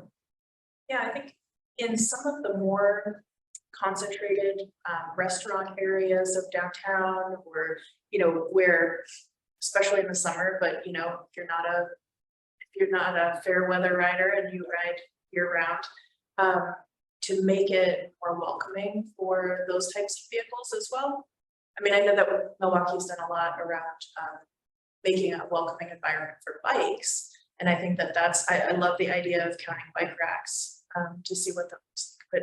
But the other question that I had is really, as we were thinking about the economic development, you know, around downtown and other areas in the city, something you said about remote work and so many folks not going back to work. But I think there's an inverse of that, right? There are a lot of people who live in Milwaukee who didn't go back to work outside of Milwaukee. And I'm wondering if there's any data that you're seeing from jurisdictions now with telework and some of the adjustments that they've made to encourage more like capacity in their downtown areas, or commercial areas to kind of bring in those teleworkers? Right, I would say at this time, no. If you think about it, with 3 years, basically 2019 to the end of 2022, what we are learning from the economic firms like Eco Northwest, Parametrics, Nelson Nygaard, and others, and even like Grubb and Ellis's of occupancies of office buildings, is we're just starting to get our minds around how many employees are not in. And surveys are going out now. We're doing one in the Central East Side, where we're asking employees, where are you working now? And in the next 2 years, will you come back to work or not? So in other words, is this a temporary situation or a permanent situation? And then, or will you be hybrid? And if so, how many days a week? We just haven't caught up yet how to tinker with the system, like what the effect it might have on parking development codes, what effect it might have on existing capacities. So at least in my field, in my area of expertise now, no. But we are getting a good handle on at least how many people are not there. And we, as you probably read in the paper, we're finding that some buildings in business districts, you go to the data file and it says they're 80% occupied. Well, that's because they have a lease. Doesn't mean there's 80% occupancy. And so even those sort of tweaks to the database are now beginning to occur. I think if we give it and keep our ears to the ground another couple of years, I think your questions will be answered. But right now it's that 30 to 40% may not come back. But it's the may. My organization just sent out an email asking about remote work. So they don't even know exactly what's coming back. Yeah, it just seems because of COVID was so terrible that it seems like a long time from when everything kind of shut down. But a lot has happened in 3 years. But I think your questions are really good, and I know people are trying to answer them. But we just don't really know what the effect will be yet. Now, I wouldn't want to make a recommendation to change your code now because we have these numbers. And I actually just wanted to jump back to your last question, just make sure council knows how we've handled recycle requests in the past. Some of the businesses we had disproportionately provide service to people who may be ready. So we just have a very flexible policy that if a business owner is looking to add more stalls installed in front of their business, we also do this for handicap disabled parking, just to make sure that people are able to run their business the way they need to run their business close to their. So as an example, if you go right outside here, you go straight through towards the river. Vita is that road. We actually put in a motorcycle parking probably 4 years ago at the request of a business owner there, because they just routinely had people who were interested in that. So we haven't received that request elsewhere, but I'm partially saying this on air so that if somebody does watch this and is interested, they know they can just write us and we'll work with them to figure out their parking situation. That's helpful. Is it a similar sort of approach for businesses that want to have, like parklets or restaurant seating that takes up spaces? Yeah, so we've had a very loose program because with COVID, we wanted as much of that as we possibly could get. Some of the issues we ran into before COVID, and I was going to talk to Justin about this anyway, because I noticed that the beer store no longer had their tents up, and that was a big service area. We do have some issues with things like leaves and clearing those during the winter. Snow isn't great. And we didn't have constructed spaces, so it's really a little dicey for our plows to be up next to those spaces when they're not constructed. So there's a chance, but we want them. And I think we've done, anytime someone calls up, we do what we can to facilitate them. So if you're hearing from a business who's not getting that answer, they can call me, they can call Justin. Our goal is to create opportunity. Councilor Stafford, I wanted to make sure I understood one of your comments too. what you're saying, as I understood it, is those that are no longer commuting, they're teleworking, they're local capture. Like if they were having lunch in Beaverton, now they're having lunch potentially downtown. Right. That's, Great. yeah, it is a really good point. I don't know that. Be interesting to track, figure out how to capture that and track that. Yeah, that's why I said it's Really really, I think your questions are super important because if we had, not arguing, but if we had sales taxes, you know, like they do in Washington, they could actually zero down on a zone and say, what were retail sales pre-COVID? And now what are retail sales post-COVID? And let's compare that to our data on people who have said, I used to go to downtown Portland, now I'm here working remote. Those are the nuances of your question. Amazing. That's what's so cool about data. How it's going to play out, we just don't know yet. Yeah, people staying home, and particularly in the downtown, are going to spend them downtown, and they're not going to take trips. We just don't know what that effect is yet. Also, just talking about the movement of people during the pandemic, I think you all know, but I did just want to call out that we did receive a lot of, or at least we received requests from a few people, a lot to change our downtown parking to allow for all-day parking for residents. We did not go down that path because it was going to cause issues in our system, and it's also a precedence that we had concerns about setting, knowing that the transportation was going to change. We came up with a number of solutions for people, things like renting a space in a parking lot in a neighborhood, talking to your neighbor, seeing if you're not going to be driving much, if you can leave it up at their place. I don't even remember, talking to your boss if you were going to be teleworking and they had an open parking lot, seeing if you could rent the space there more often. So we came up with a number of solutions, but just in case it does come up with community members, we did receive those requests and we did choose not to proceed down this path at the time. And if you all want to revisit that, we can talk about it anytime. That will quickly cause problems for the businesses. And did we have it seemed like from his numbers that we have less, we're selling less parking passes. We got that too late. We're gonna get you the information. And actually Nicole can take that back. I think I also asked Scott to pull the information. We are, but I'm noticing, at least talking to our parking enforcement officer, that people are flipping their vehicles around more. So they're choosing to just keep moving them, which will also just incorrectly say we have a fill rate. Right. So part of us shortening some of the stays has been to try and minimize people flipping it and instead choosing to go purchase a pass. We also shortened the amount of time that people could go to the free charger, because we noticed people using that as a permanent site and leaving their vehicles there for long periods of time and not turning them too.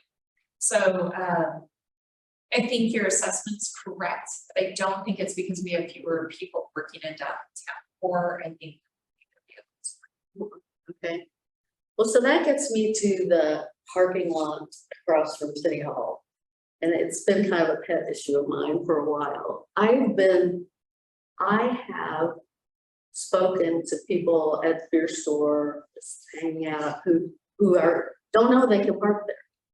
I'm like, it's 6 o'clock, you can park there after 5. I don't think it's well known that, and I think we need a big sign and maybe even a lighted sign that says, you know, public parking after 5 p.m. Kind of goes to answer messages. There's actually ways to do. Yeah, I think I also think the signage in that lot is just a mess. I don't think it's easy to understand.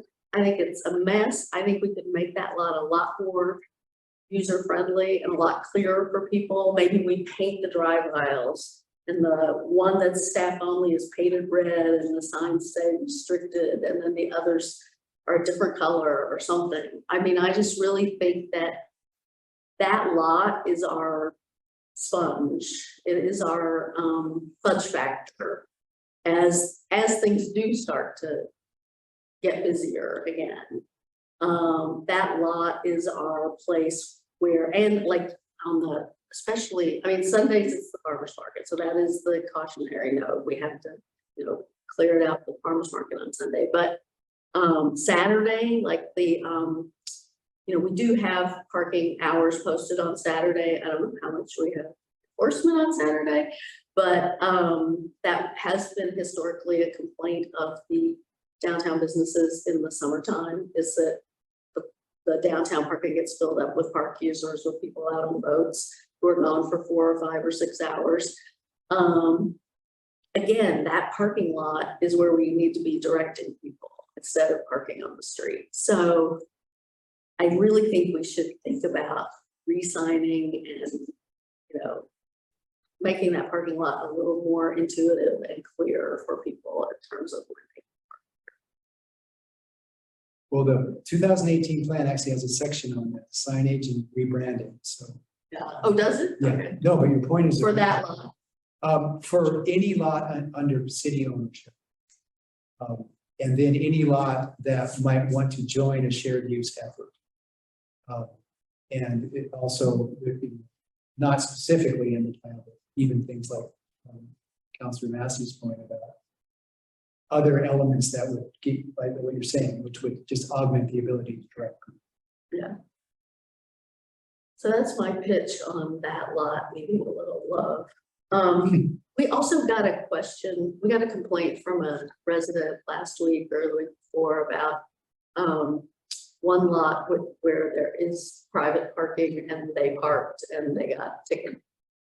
And they were outraged at the amount of the ticket. And I just wanted you to tell us what is the common practice in terms of cities trying to regulate that. It's Universal Parking Solutions, the company. Yeah, I'm not sure what jurisdiction they're using, but their tow companies do operate under either city or county regulations that actually specify the protocols they go through to tow a vehicle, what they can charge. So that's my understanding, could be wrong, but it all begins with the regulation, because private owners are allowed to post signs that say we will tow. Well, in this case, they didn't tow, they wrote a ticket. Or ticket, or site or tow. But, you know, I could do a little more research on it for you, but it's my understanding that it's just not rogue operations that are going out there and sign a deal with a property owner and say, charge $300 just for a citation. There are limitations to what they can charge, but the limitations are high, obviously. It was outrageous, but It's probably not worth extra research. yeah, but what I was, might know. if you don't mind it, where I was going to go is, you know, it's reflective again of that signage that says don't come here.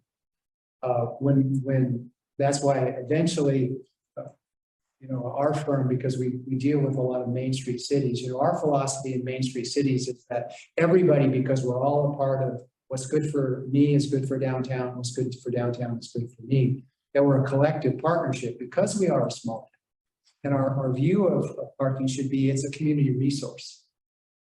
And that we would agree that you get the right car to the right space at the right time. Someone may need their lot all day, Monday through Friday, 8 to 6, but it's empty in the evenings. It's empty on Saturday. So I guess my point back to you, Mayor, was that incident is reflective of the fact that we're not sharing the use and we're not treating parking as a community resource. Some private sector folks might buy into that, some might not. We would never force anybody to do that. But if those signs said, visitor parking available, permit parking for sale, you know, another sign that says permit parking, call this number. That's the signage we want. And and ideally then under a common brand. Smart Park in downtown Portland, Park and Go in Vancouver, ePark in Seattle, which is public and private. So that's really where we want to go. And I think the ticket thing really emanates from the fact that there are empty lots that just the signage and the intent is to keep everybody off. And that's the barrier we have, particularly when we're sitting 1,000 empty parking stalls a day. Challenge, easier said than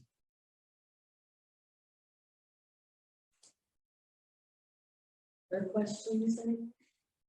I just have a comment. I really appreciate you talking about communication and talking to folks and it being more of a community feel, right? Because it can't be us versus them. And like even when you were talking about that organic partnership, that's really, I 100% agree. You give folks like that, then things can move forward. And I appreciate that, Counselor. Last thing I'll say is that that's why our firm, we love working with Main Street cities. We work with huge cities, New Orleans, Indianapolis, Portland, Seattle. But what I love about Main Street cities is that ability to communicate. Theoretically, you know, this is not a totally true statement, but we all know each other. We live here, it's a small to medium downtown. It's likely I'll walk and I'm going to see somebody that I know, or at least somebody I've seen before. So the idea of community-based parking, shared parking, is way more, there's way more potential and feasibility in towns this size than in Portland or in Seattle. And so that's why I say it's an opportunity now, because eventually the transition, when you get constrained, we're losing 3 surface lots a year. Having that partnership established is going to really be powerful if you got to that. Because right now, as we said, you've got ample parking to grow and absorb, so you can take some risks. But having those partnerships in place 3 to 5 years from now, you'll really see the power of why that's necessary. So I've got a question either for Joseph or Ann or both of you. We got some good information here, but what sort of concrete steps come out of this? And I know you're just absorbing it too, but I mean, sort of in the, you know, looking out, is this some code changes? What is it? I don't know.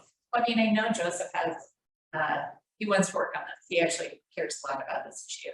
We had put in the budget, I think, $350,000 to do some pretty significant steps associated with this work. And he reached out to some consultants and they said, you're not ripe yet. It's just not right. So I think that we know what our next steps are when we're ready. I helped roll out the parking stations in Salt Lake City when we turned over from the per stall to the larger machine.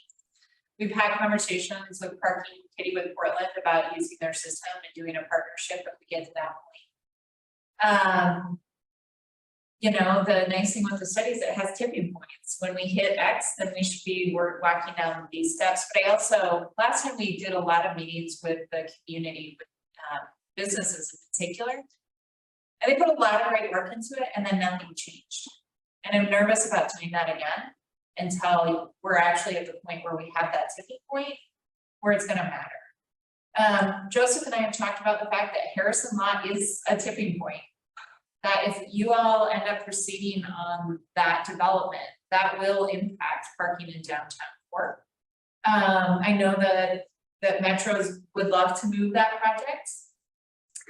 We would love to move that project. We only have so much staff and we need to make sure it's actually a priority of this council, but it is a jointly owned parcel.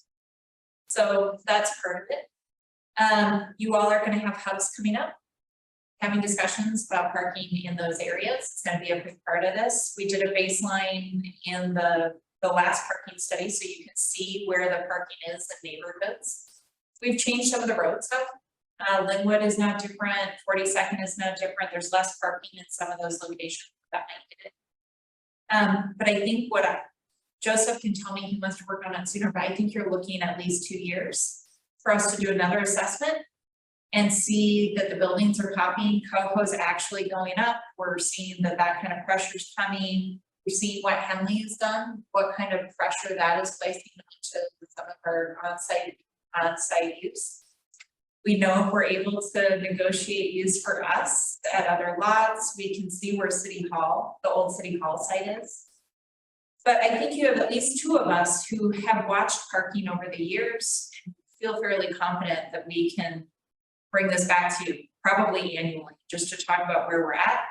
And honestly, as long as our expert is willing to keep coming back and being paid.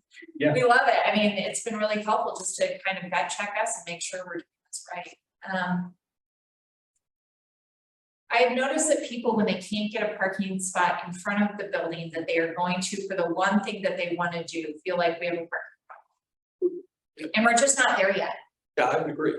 So when we get there, you all will be calling me. It won't even be the other way. You'll say, and I had to circle the block.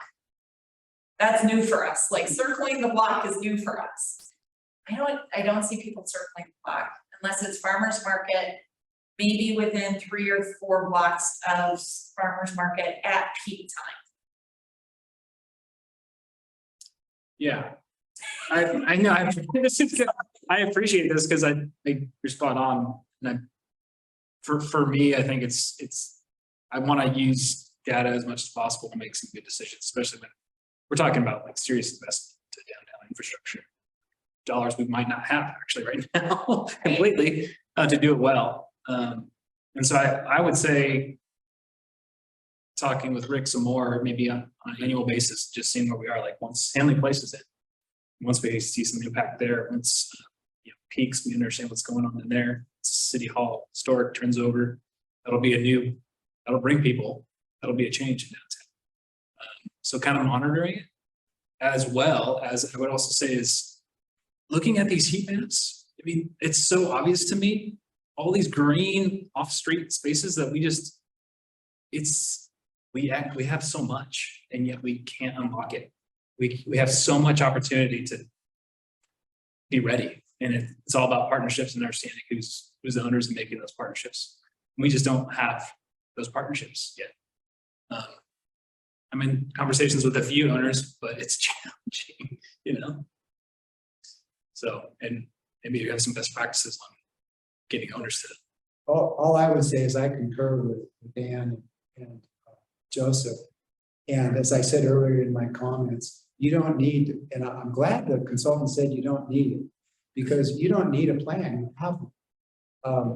I think it's a really good best practice plans, and so as Ann says, and Joseph, find that tipping point. That might be that evaluation that you want, is annually come back and say, just visually, has it changed? And then program in some data collection. But you've already invested in the plan. I wouldn't want to, like I said, don't hire me to come back and say, hey, I can update your plan, because you don't need to. So I agree, it's find a tipping point, keep your ear to the ground, collect some data, and just internally and among yourselves is to have conversations with private lot owners. If you were to look at this and you're having coffee with a private owner, say, guys, it just seems your pot's empty all the time. Because, I think it's more about ear to the ground, threshold, and a little bit of education. Yeah, even businesses like Pietro's stand out to me. It's green all day, and then at night it gets a little busy. So there's some sharing potential there, just about everywhere. But that's where I feel like my work is actually making more connection with property owners. I have a question about the upcoming transportation system plan, mainly because I'll be the liaison for that. Nice. And I want to make sure that I'm thinking about this presentation a little bit through that lens too. And I know that there's a chapter specifically for downtown parking, but are there other elements of this conversation that you think would be helpful to connect in with that, like, larger dialogue? Well, moving people, that's the TSP, and so how we get folks from other parts of the neighborhood to places that are interesting to go. So downtown, how we do that better, and how we create other modes of opportunity there. So it's bicycle, pedestrian, motorcycles, and otherwise. You're going to be thinking about it as a system. So how are we moving people effectively on all modes to the places they need to go, and places also the city wants people to go. Like for commerce, we want people to come here and Milwaukie marketplace. So how can we do that better? That helps at all. So that's partly streets and the systems, but it's also what Rick has been talking about as well, as like creating the right opportunity, right space, the right time, or the right mode. Sure. I would also say, as you're talking about the downtown, the plaza is changing things. So thinking about how it's moving people differently when so we have a private use that's going to be blocking that, I think this weekend. It's our first private use on the site. And it will block some of the parking.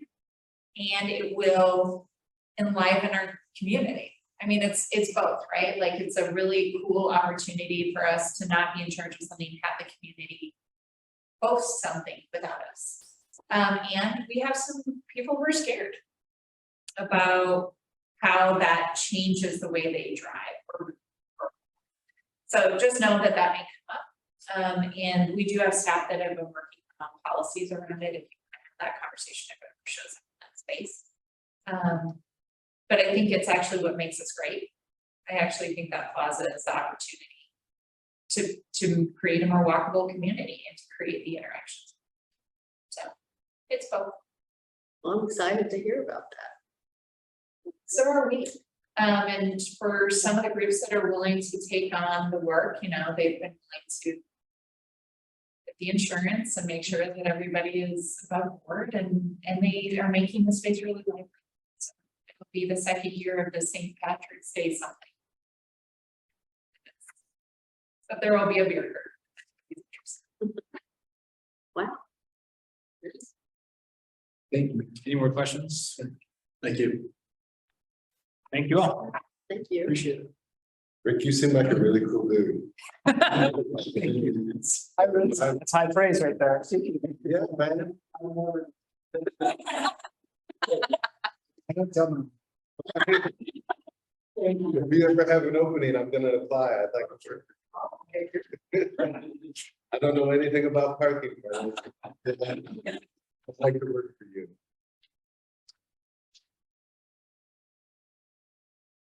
Thank you.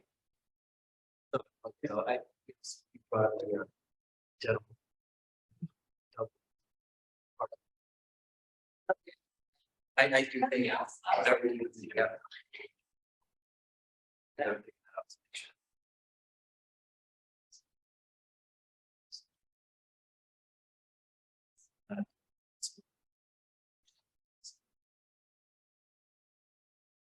I'm too far away over there. Well, and They're we gonna may be talking. be She's pulling up the the, resolution. I don't know, did everybody get a chance to look at it? Yeah.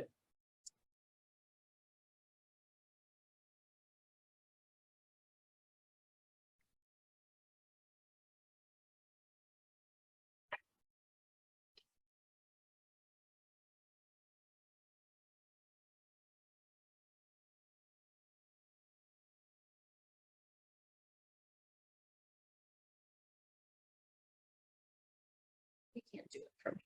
I'm gonna share it from my computer because otherwise I'll have to sit. I'll do it.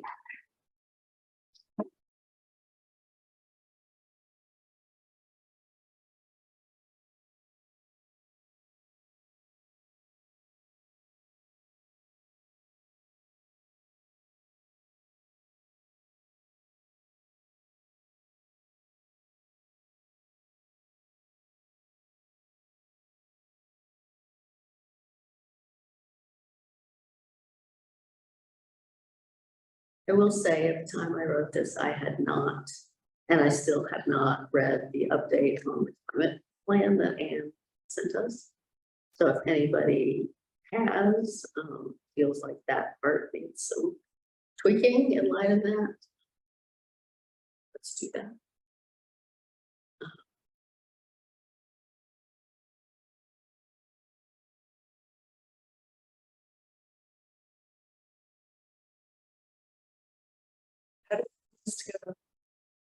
Well, there's no adoption tonight. If you all want to make changes, I think this is your chance just to talk to change. Yeah, and if you want to talk substance thing, I mean, if you have like wordsmithing, I mean, maybe we can just let Scott do that the way he's doing with our council letters. But if you have substantive changes, we should definitely talk.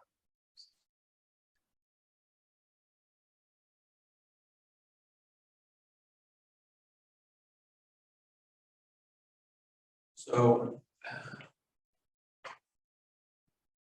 this question is not directly related to the resolution itself, but it's related to public engagement. And that, you know, how does this get conveyed to the public? These are the goals. And, you know, I look at this and, you know, admittedly, it's not that long, but it's probably too long for a lot of people. And so, you know, is there like a bumper sticker that says these are the goals and here's why? Isn't there a And page? here's There's a link, there's a page that has. Yeah. There's a change. There is, and we can put this in the pilot. Yeah. So we can explain it in the pilot, either in the council corner or just in its own article. I agree that sweet and short is really helpful. And if you all want some help on that, we can help you on constructing something that explains that. I personally still have questions after reading this about what it means. So I would say that we would want to talk about it further, just to make sure we weren't promising things that weren't happening from the staff side. But is that what you're looking for, or are you looking for something more, Council? well, I think I'm looking for that, but I guess I always get concerned that when I think among residents, there can be confusion about, well, all I care about is potholes. Why are you worried about climate change? All I want is that pothole in front of my house fixed. And so, you know, I'm trying to figure out a way about how to simplify those kinds of things, like the day-to-day operations of the city are important to us. And these require a little bit of attention. Yeah. Because they're new, they're challenging, whatever. So it's kind of an explanation of why this and why not others, I guess. I don't know. Well, I mean, and I did include those second, third whereases to address the other things we discussed at the retreat. So that it was clear, you know, we do know there are other issues out there.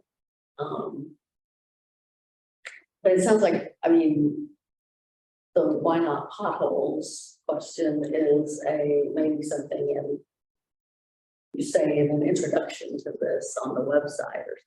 I mean, right now, the website is just really the text of this, the date it was adopted, but it doesn't have to be that. It's all past goal resolutions for some years, but it doesn't have to. I just want there to be some context around the goals.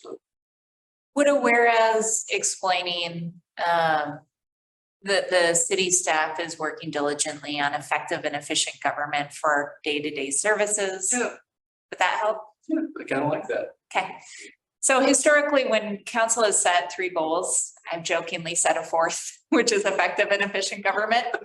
And it's been in some of our budget documents. It hasn't been in all of them, but it is something where it's part of my strategic planning discussions with staff this year, is that these are big, audacious, cool things that we're going to be working on. But what we do every day needs time and effort too. So what do you need our support, council support, and my support to make sure we're providing effective and efficient government? And we'll be doing those discussions in April and May. So if you all want, I can write a whereas to that piece of the work that we're working on, and I can send it over to the mayor for your consideration at the next meeting. Does that work? It works for me. Okay.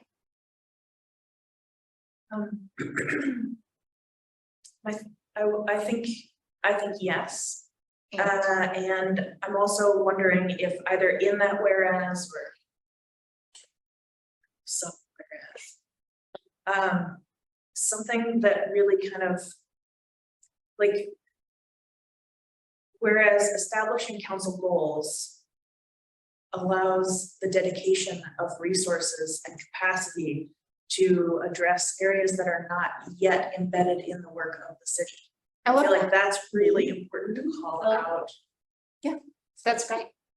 Because we do have, I mean, a woefully unfunded or underfunded, but you know, we do have a program. We do, and it's actually not underfunded. I mean, I think for potholes, at least, we have a great crew that goes out, and if anybody's watching this tonight, we have a phone number that you can call if you have a pothole you need to fix. There is.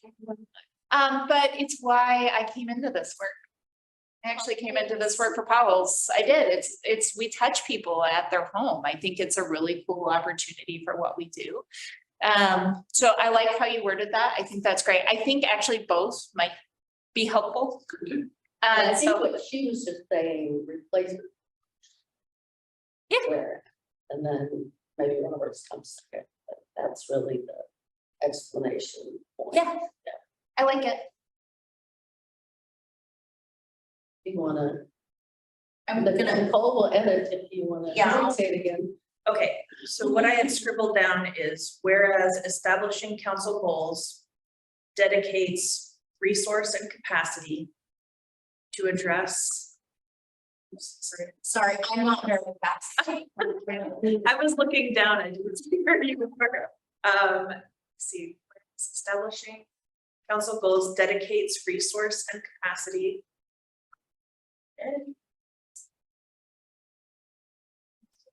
Everybody's looking. Yep, over your shoulder. To address areas that are not yet embedded, Say embedded or embedded? embedded.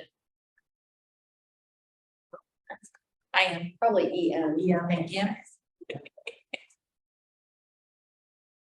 Within the current work of the city. What was the last word? Current work. Of the city.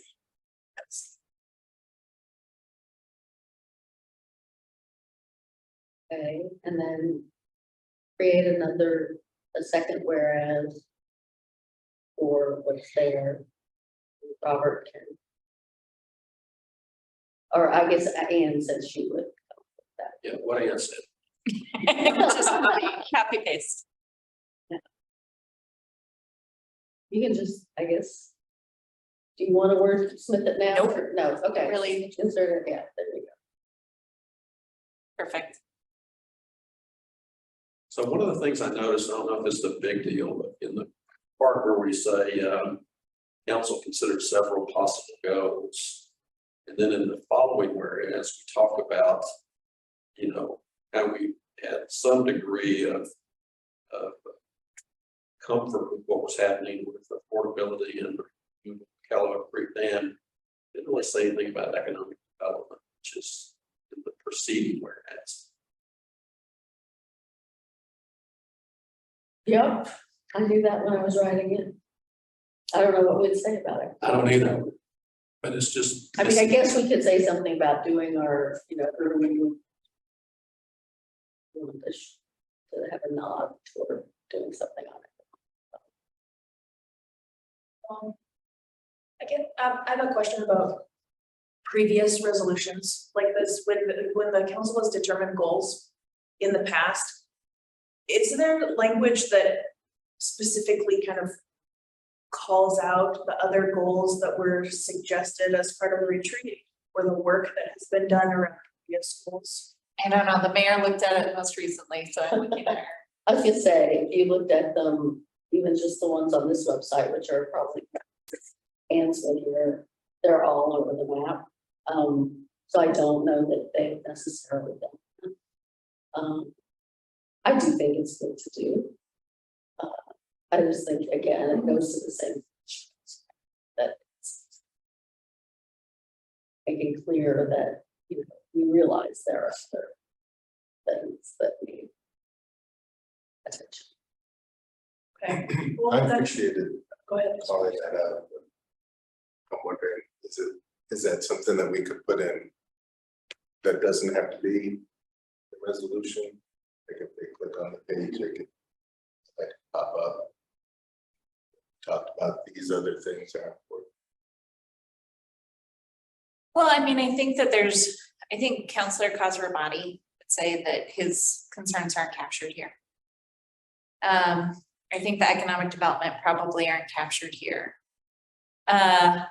I think that the website for the council is yours, right? We can put things on there that are different than what we have elsewhere. And if you all wanted to have a more robust conversation or dialogue around what things aren't yet at that tipping point of meeting the council's prioritization, you can. But I actually think that think so the answer for some of these is you'd really like to be able to prioritize more things.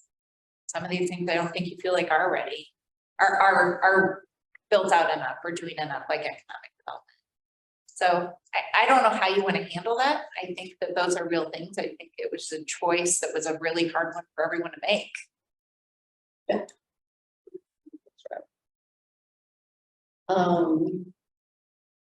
And I don't know, if you start down that line of creating a web page where you talk about that, I don't know where you stop. Well, that's very fair. Yeah, I mean, that was a whole weekend of conversation. So I guess I'd like to keep it in the resolutions. Do you want to add other things to it then?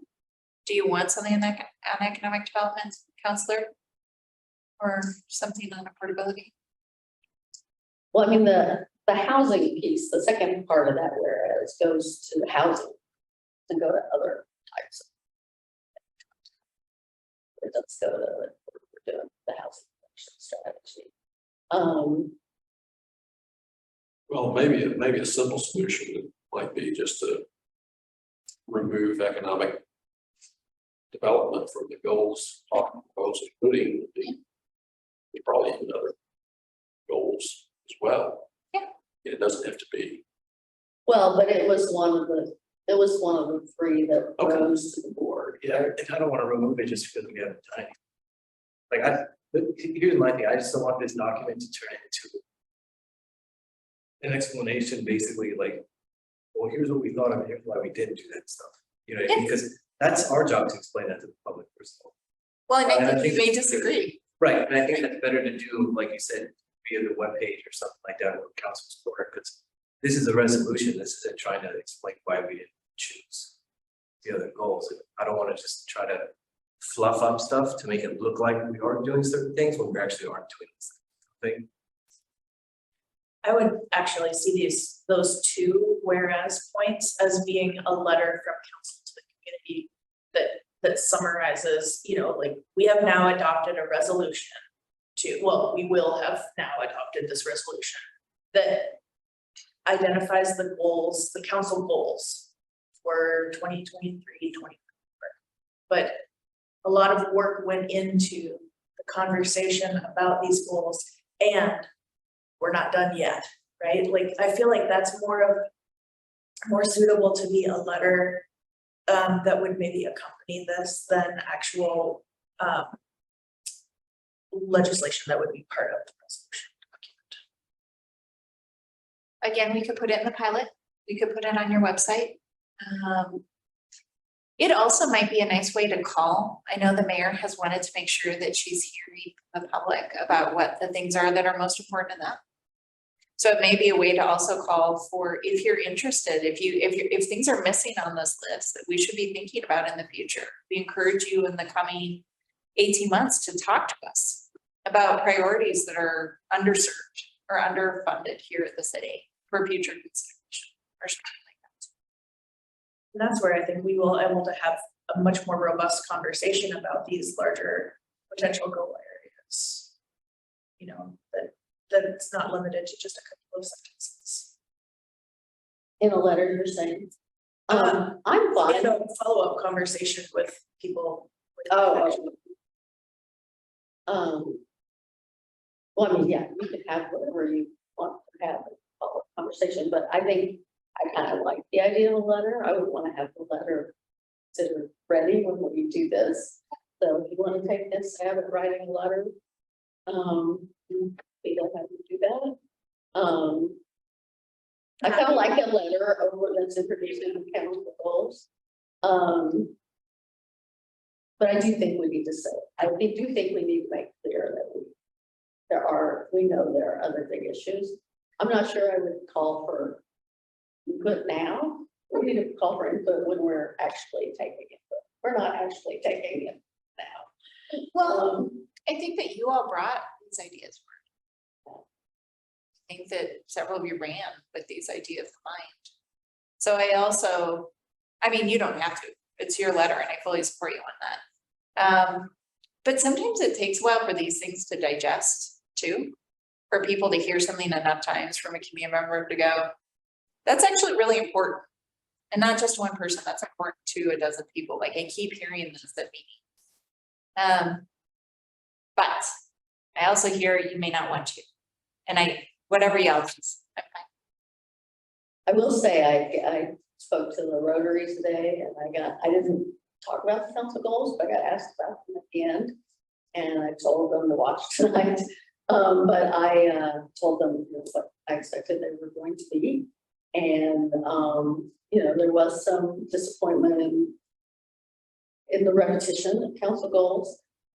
They did ask, so what I took from that is that we definitely need a session to talk about the report we got from Natalie and sort of what next steps are and sort of get that out there to the community. Sounds great though. The other, just so you know, it is in the newspaper. Your talk, they've already gotten into the newspaper. It was great. It's a great article. Oh, really? No, and I think that the equity study is also coming. We're working on that right now. They did ask, just because we had to delay the focus groups and the survey, that they do this August 8th. So they actually have secured the date. So we'll have the draft report earlier than that. I'll have it in May, but it won't be finalized till after they speak with you all and make sure that there aren't things lacking in the report that you want to talk about. So both of those are coming. And then parks, I think we're just going to have to keep talking about where you all want to be.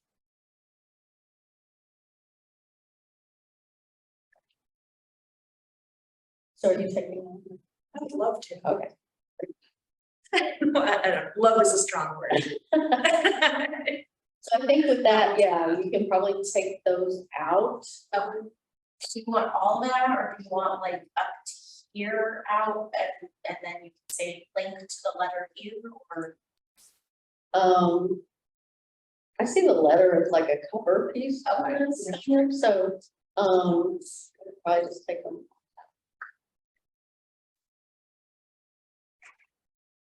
The letter is a cover letter for this? Well, yeah, I mean, I guess it would be what goes in the pilot as a resolution doesn't normally have a cover letter, but I would want to, agree to them both at the same time. That Yeah, I would go understand in the that. pilot. I'd be concerned about the caveats preceding the meeting, I guess. Pardon? I would, if this preceded the resolution itself, it just sounds like the caveats precede the heart of the whole matter. And so I'd be afraid of, getting through the caveats before we got to the goals themselves. I agree they need to be synchronized, but I would just prefer that the resolution highlighting the goals go ahead of the letter. The letter can be linked and bed, however we'll do it. Okay. Not sure I agree with that, but can we discuss that when we have a letter to discuss? Sure. Okay, so I think there's no changes to the resolution language for the 3 goals. Is that correct? Nobody had any concerns about? Okay. What I would like to do, we're going to bring this to the next meeting. We'll make my minor change pursuant to Councilor Massey's recommendation, and then we'll get this into the packet. I think the packet's on Friday. Yeah, so I'm gonna write really fast tomorrow.